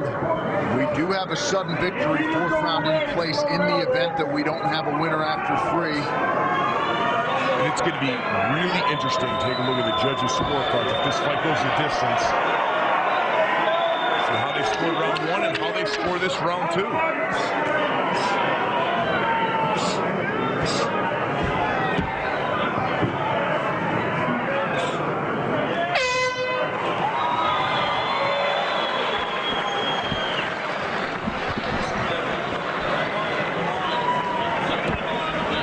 Cover.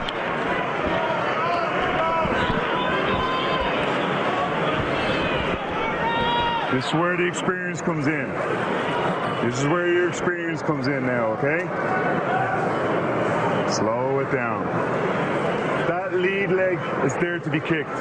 You can kick his lead leg as much as you want. Start hammering in those leg kicks. You slow him down now. Back him up, hammer in those leg kicks. You're probably down 2 rounds. You got to stop. Take your time and take a breath. We'll just try to knock you out. Take your time. Sir, it's coming. That was fantastic. Coach, I love the kicks. He's going to be desperate now. Yep. Double, single, or roll. Yes. Be smart now. You can double too. Baby.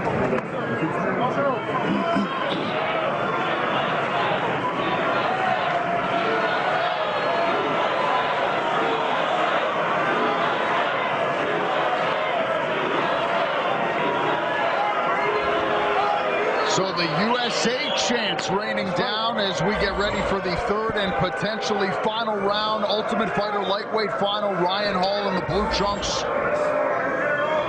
Artem Lobov is in the gray. His corner wants him to hammer with the leg kicks and open up. They believe he's down 2 rounds to none.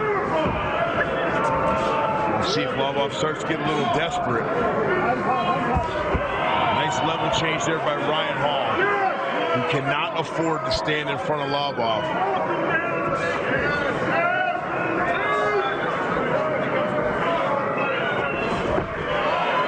Nicely done by Ryan Hall. Gets deep, attacking the leg once again, but exactly where he wants to be. He's controlling the wrist. Now figure 4 is his grip. Artem Lobov has got to stay heavy on that right leg. If he lets Ryan Hall extend him, he could be in a lot of trouble. Inside heel hook now. Nice work by Lobov. Back to his feet, only for a second, as Ryan Hall gets him down again under 4 minutes to go.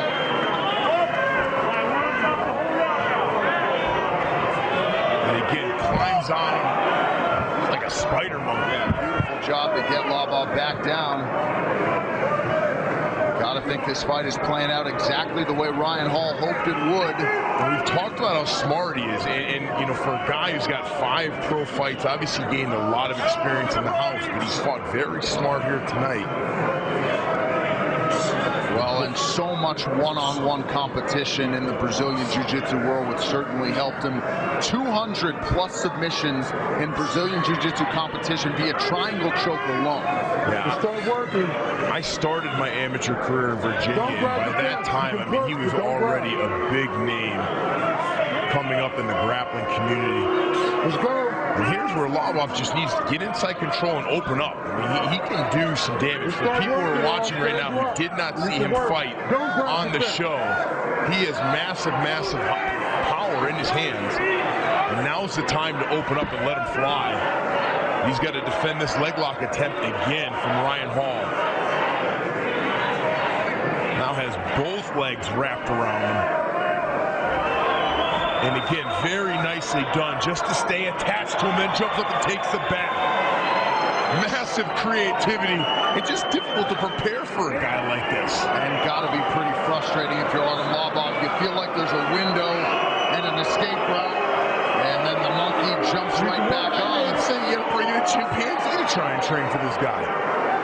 Irv Dean telling Ryan Hall you still need to work even though you have a dominant position. Ryan's looking at me. What do you want me to do? He's trying to hit him. Smart by Artem, obviously, to hold the wrist and get separation. Hall's trying to get that left wrist free. Couple nice left hands land for Ryan Hall. Just over 2 minutes to go. Artem should look. He can't just wait for the referee now. He's got to separate these hands. He's got to get a little desperate here. 2 minutes to go. He's got to finish this fight.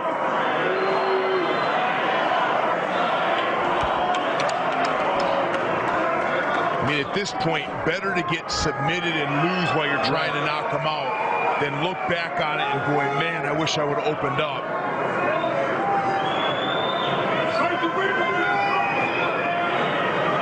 at Ryan Hall using his legs, weaving it behind the calf so he can maintain. This is really hard on the legs of Ryan Hall to keep this position.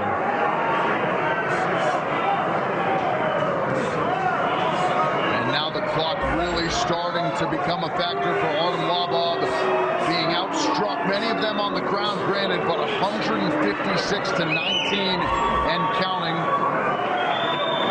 What do you do here? I mean, do you try to slam him? I mean, that obviously could lead to a rear naked choke for Hall. Wrist control with one arm, the other, and in the other arm, you've got to kick your right leg to get his weave there at the body lock undone. Then you fight that body lock and he'll get him off. But you got to control one wrist. If you fight that body lock without addressing the choke, that's where you're in trouble. That's what Ryan Hall wants him to do. Hold one wrist, kick the leg, fight the body lock with the other arm, shake him off, turn and face him, and throw those hands. Less than a minute to go. If for some reason we are knotted up after 3 rounds, we would go to a 4th sudden victory round, but this fight has been all the Brazilian Jiu-Jitsu black belt Ryan Hall out-grappling Artem Lobov.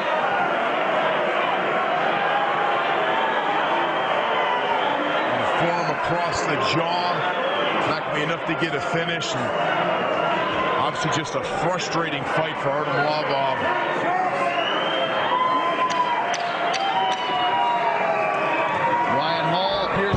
Seconds away from realizing a dream and a 6-figure UFC contract. Little celebration there. And presumably Ryan Hall has done it.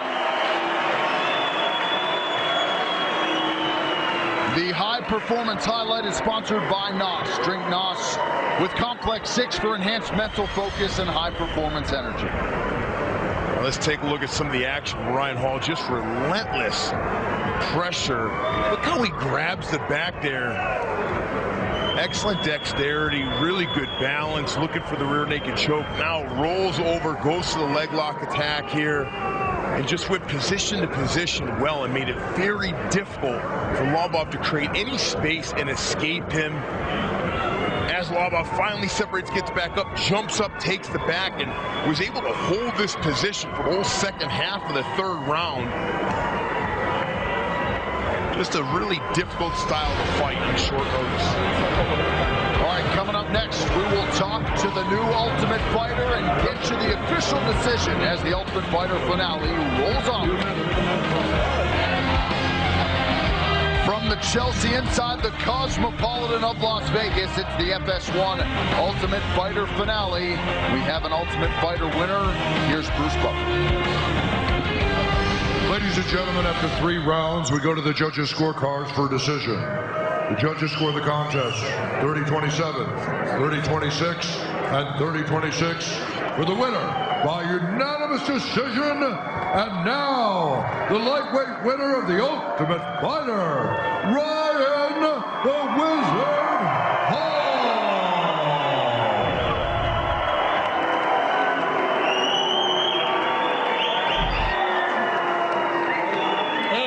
Congratulations, you are the Ultimate Fighter. You win the contract with the UFC. Congrats, buddy. Good job, man.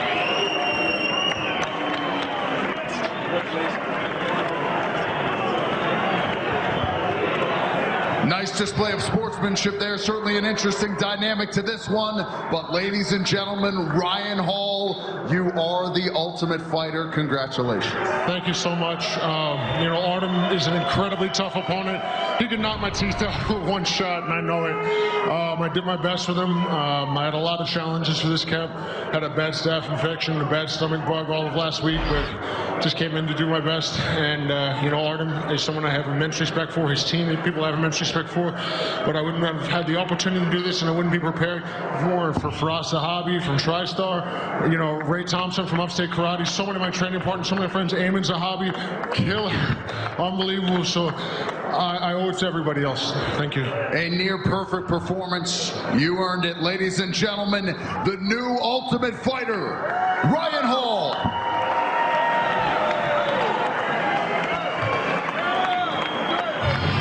Very unique style, enters into the octagon. It'll be very interesting to see who he gets matched up with first. I do suspect that he'll go back down to 145 pounds now for the remainder of his UFC career, but he's got some high-level coaches around him. Lots of growth expected from this man, specifically in his striking arsenal. But man, some creative jiu-jitsu technique. Ryan Hall walks away with the six-figure UFC contract. There is the strawweight champion, Poland Joanna Jędrzejczyk. Was octagon side last night. She is here tonight and presumably will be in the building tomorrow for UFC 194. Speaking of which, tomorrow night, can you believe it? The wait ends, the octagon door opens. Jose Aldo, Conor McGregor under the lights.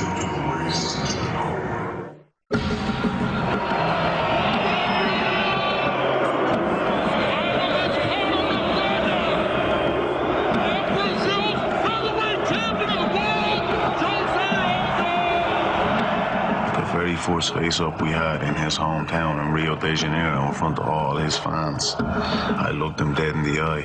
I spoke his native tongue and told him he will die. I could see it in his eyes that he broke there and then. That's the difference between me and Jose. That's what fear does to you. I was preparing for victory, he was preparing for defeat. You cannot run from your mind, you cannot run from something that you are afraid of. You must face it head on, so now I'm coming for him again. Acho que ele se faz de babaca, eu acho que ele faz isso tudo para se promover. Então por isso que eu não ligo muito, eu nem esquento minha cabeça por tudo aquilo que ele ou outras pessoas vêm falando. Todo mundo sabe a arma importante que eu tenho, que são meus chutes. Eu sei quando eu acertar, ele vai sentir arrependimento de tudo aquilo que ele falou. Spinning back kick. Jose Aldo is the most dominant fighter in the world today. There are many different forms of fighting, and all of them can change the whole shape of a fight. But at the end of the day, you cannot deny the knockout. When you take another man from consciousness, he's out. That's it. It's done. Oh, big left. That's it. That's it. He hurt him bad. Unbelievable. Quando vencê-lo, eu sei que eu vou mandar uma réplica para ele, cinturão de brinquedo. Nunca teve outro campeão além de mim. Todo mundo sabe quem é o campeão. That's absolutely ridiculous for him to even come out and say that. I already know that I can face anything and overcome it. I will go and unify this belt. He's gonna break.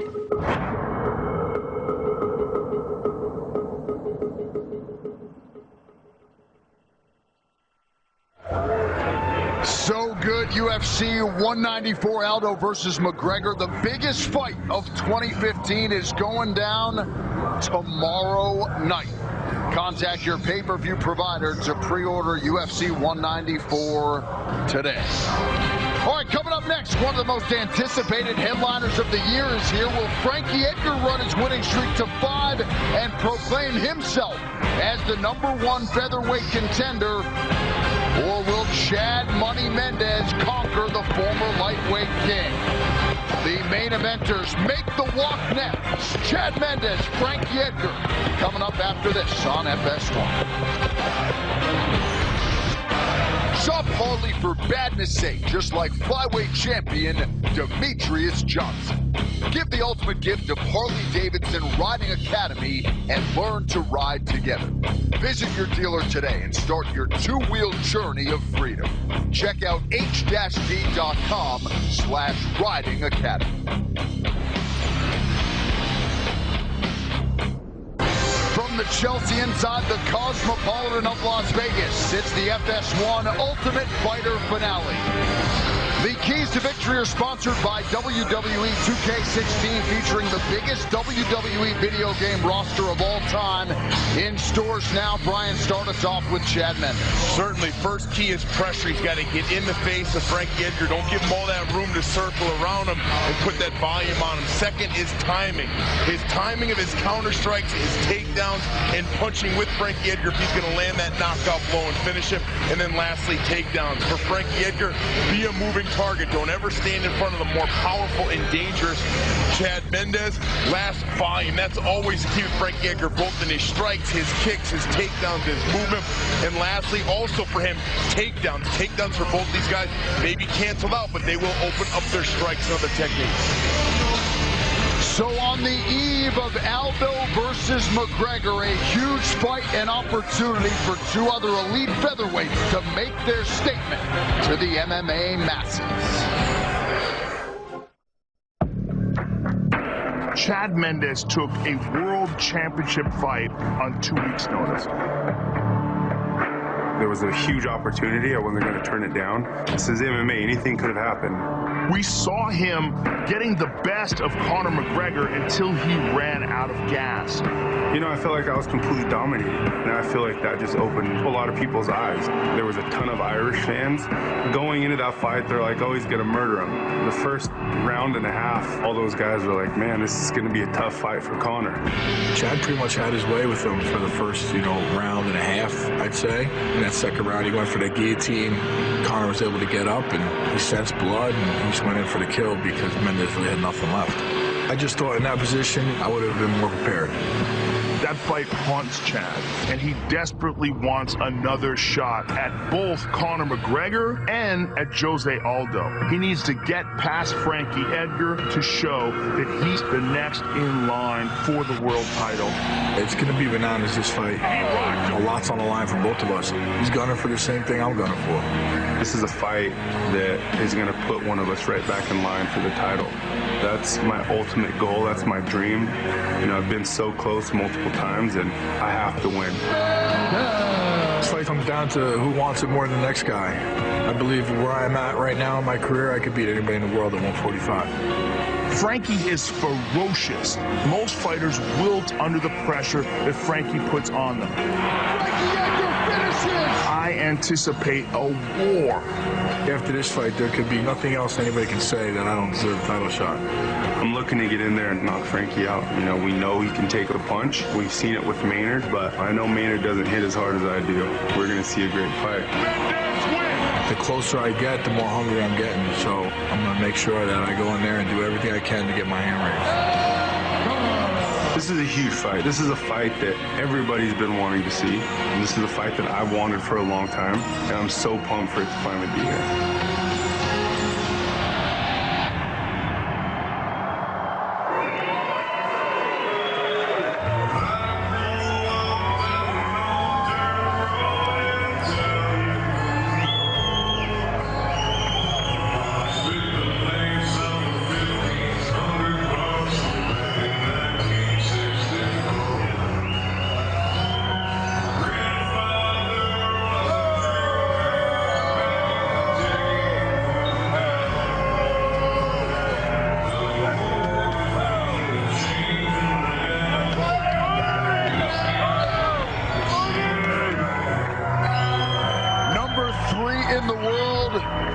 Twice he challenged Jose Aldo for the UFC featherweight title. Looking to get back there with a win tonight, Chad Money Mendes. And that second fight with Jose Aldo was a legendary fight. Extremely close. What a war. Did something very interesting in preparation that I've never seen any of Frankie's opponents do before. His coaches actually tracked his strike count each round in his sparring.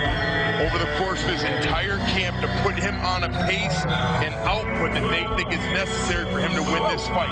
They know that Frankie overwhelms you with volume. He's prepared for it. And everything he does, from his takedowns to his strikes on the ground to his strikes on the feet, he's been working output, and knows he can't just look for the big shot. If he's going to knock out and finish Frankie Edgar, he's got to put his combinations together. Worked a little bit with Rick Rufus specifically on that in this training camp. 42 takedowns for Chad Mendes in UFC and WEC featherweight competition, the most by far. Next best is 29. He's got the second most wins, 12, and knockouts, 5, also in the division's history. Very accurate striker, also a hard guy to hit. Defense up around 70% as well. And you got to think he is really jonesing to get back after the interim featherweight title fight against Conor McGregor did not go his way back in July. Oh, certainly. And I agree with him. He had to take that opportunity. Got a great payday, obviously, but was not in shape for this fight, and it haunts him. Just as Joe Rogan said, I mean, every day he thinks about the opportunity lost. He watches these two guys tomorrow night. He believes he has what it takes to beat both of them, but he's got to get through Frankie first.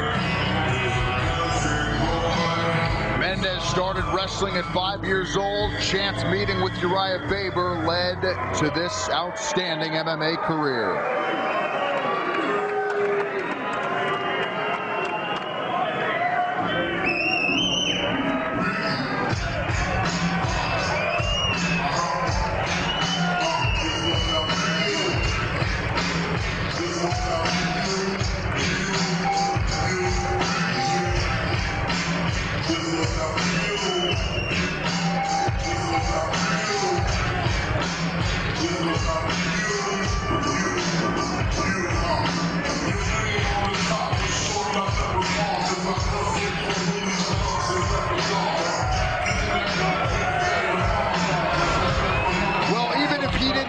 To the octagon, you would run out of time setting up all of Frankie Edgar's accomplishments, making his 19th UFC appearance tonight. The former UFC lightweight champion. Just outstanding everywhere. Runs circles around the octagon, punching, kicking you, taking you down. In a war of attrition, he breaks everybody he fights. He's taken out so many top-level guys.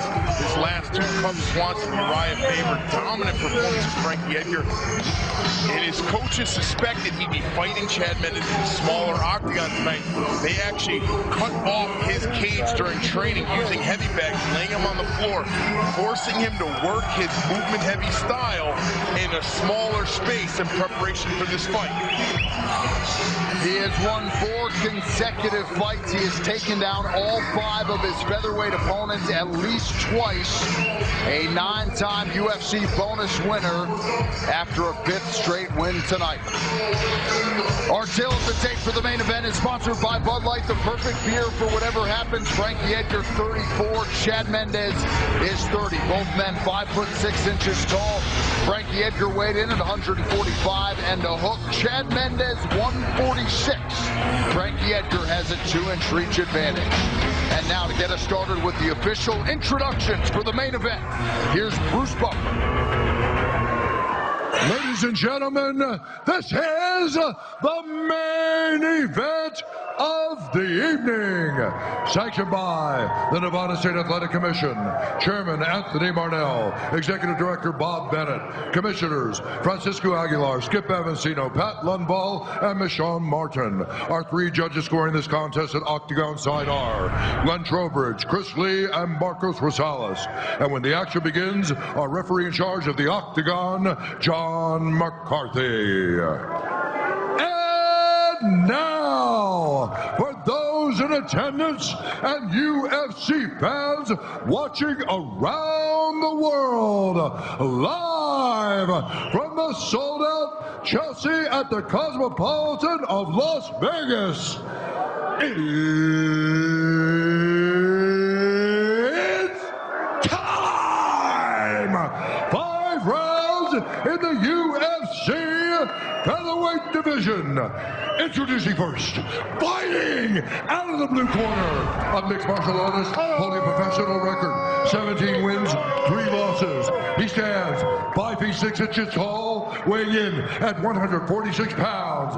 Fighting out of Sacramento, California, presenting the NCAA All-American Wrestler and the number 3 ranked featherweight contender in the world, Chad Money Mendes!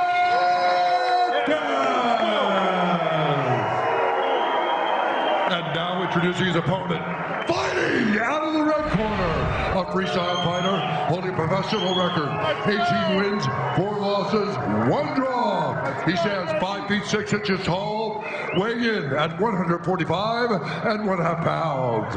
Fighting out of Toms River, New Jersey, presenting the former UFC lightweight champion and the number 2 ranked featherweight contender in the world, Frankie the Answer Edgar!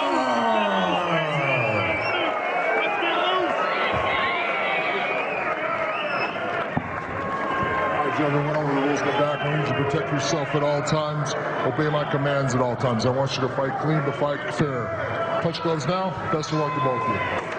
This most anticipated main event is upon us. East versus West. Chad Mendes and Frankie Edgar, same goal applies. Another featherweight title shot. They have closed the octagon door behind 2 of the best in the business. Frankie Edgar in the black trunks, Chad Mendes in the white. Chad Mendes has never been taken down in the UFC or the WEC. On the flip side, Frankie Edgar is the only man to ever take down Jose Aldo more than once.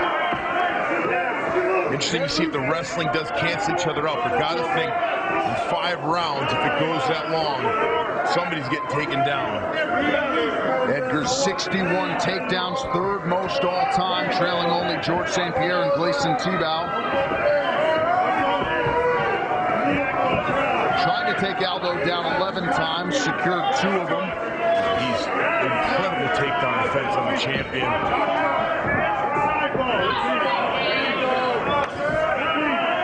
Kick check by Chad Mendes, and he worked a lot on his in and out footwork.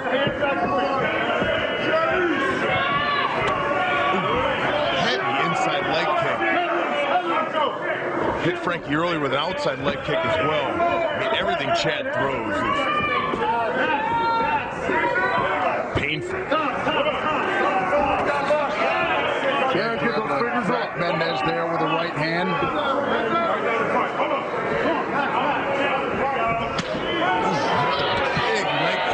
Smart tactics here by Chad Mendes, trying to break down that leg and limit the movement of Frankie Edgar.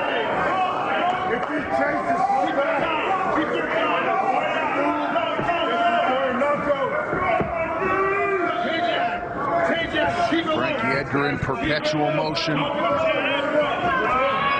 Frankie's coach talked about getting Frankie to peak at the right time because he trains year-round, takes no breaks, but they really felt like they got the formula right this camp, and that he peaked at a perfect time.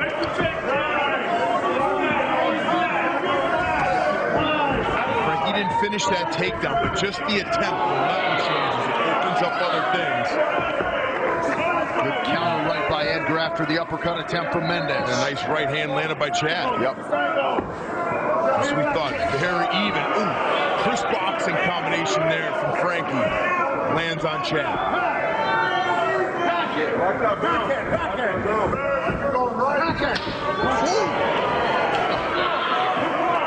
These are taking a story early. Yeah, Chad Mendes attacking that lead leg of Frankie Edgar.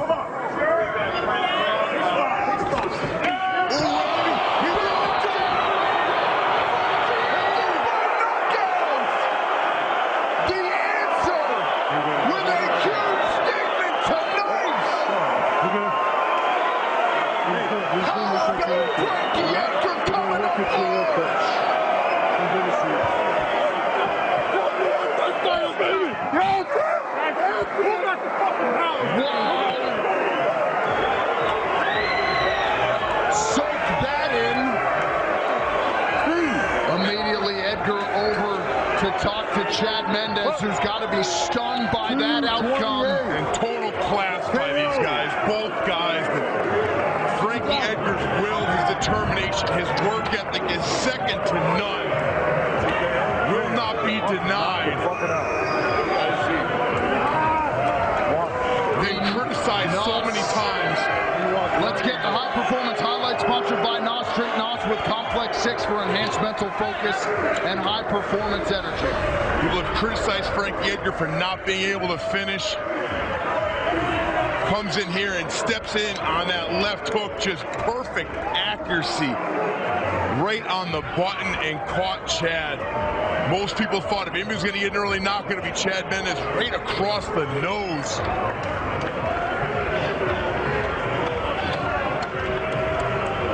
Right hand first and boom, right on the button. Excellent technique. He's so sharp. He's so fast. This is a guy who only cut 5 pounds this week. He could easily make 135 pounds. Easily. Choose to stay at 145 because he believes he has what it takes to beat either Conor McGregor or Jose Aldo. One of the all-time greats adding to his legacy tonight. We will be back with the official decision and interview with Frankie Edgar and post-fight coverage on Fox Sports Live, which starts right after this. Frankie Edgar getting it done.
Baby, coming home with a W.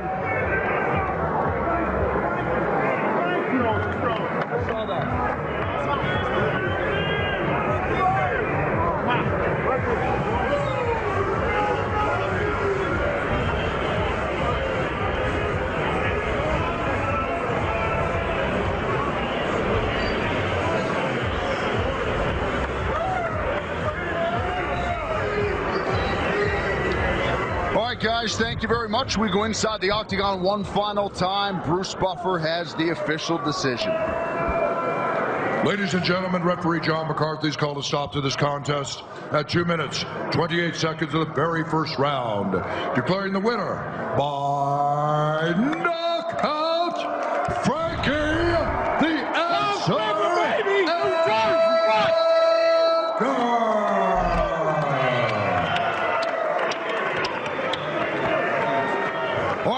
With your winner, Frankie the Answer Edgar, raising the bar once again, 5 consecutive wins, but I got to imagine none sweeter than this one. Congratulations, my man. Thank you. This was a big one for me. Thank God that I got blessed with such a great team, with such a great family. I'm just thankful. I love this. I love what I do, and I get to do it every day. 3 finishes in my last 5 fights. I'm ready. I'm ready. If someone doesn't show up tomorrow, man, I'm ready. I don't know. I think I don't know why Dana's not here. He left on the way out. I guess he wanted to see what he knows he doesn't want to disappoint me. Come on, you got to give it to me. Well, I think at this point with 5 straight wins, you're impossible to deny. Quickly, can you talk us through the end of the fight from your standpoint, the combination, the left hook that put him out? You know, Mark just says whenever you throw, speed up your punches, man. Speed them up, and I felt we were both throwing at the same time. I just sped mine up, and I was lucky enough to catch him, you know, put him away. You know, it's kind of funny. We was talking about he had the power. You know, I was a volume guy. True, I'm a volume guy, but this dude's got a little pop too, son. You are a legend, a future Hall of Famer. Congratulations. Go enjoy it. And any final words to everybody watching back in New Jersey? New Jersey, I'm coming home with a W for us, home team, baby. He had the answer once again. Frankie Edgar, ladies and gentlemen. Well, sets all of us analysts straight, just calling him a volume guy in war of attrition with a huge knockout victory in the very first round over Chad Mendes. Cannot deny that man is next in line for the featherweight title. He will be watching closely tomorrow night. What else can you say about Frankie Edgar? Longest active win streaks in this UFC featherweight division, right there with Max Holloway, Conor McGregor, and Jose Aldo. Frankie Edgar's next fight's going to be for a UFC title. Has to be. When Conor McGregor fought Chad Mendes, Frankie Edgar was messaging me, telling me, I will crush this kid. Talk about Conor McGregor. He's wanted another shot at Aldo. He doesn't care who wins tomorrow night. Got to be next in line. We'll see what Jose Aldo and Conor McGregor can do tomorrow night. That'll do it for us. For Brian Stan and our entire crew, John Anik saying so long from the Cosmopolitan of Las Vegas. We now send it across the strip to Karen Bryant and Fox Sports Live at the MGM Grand.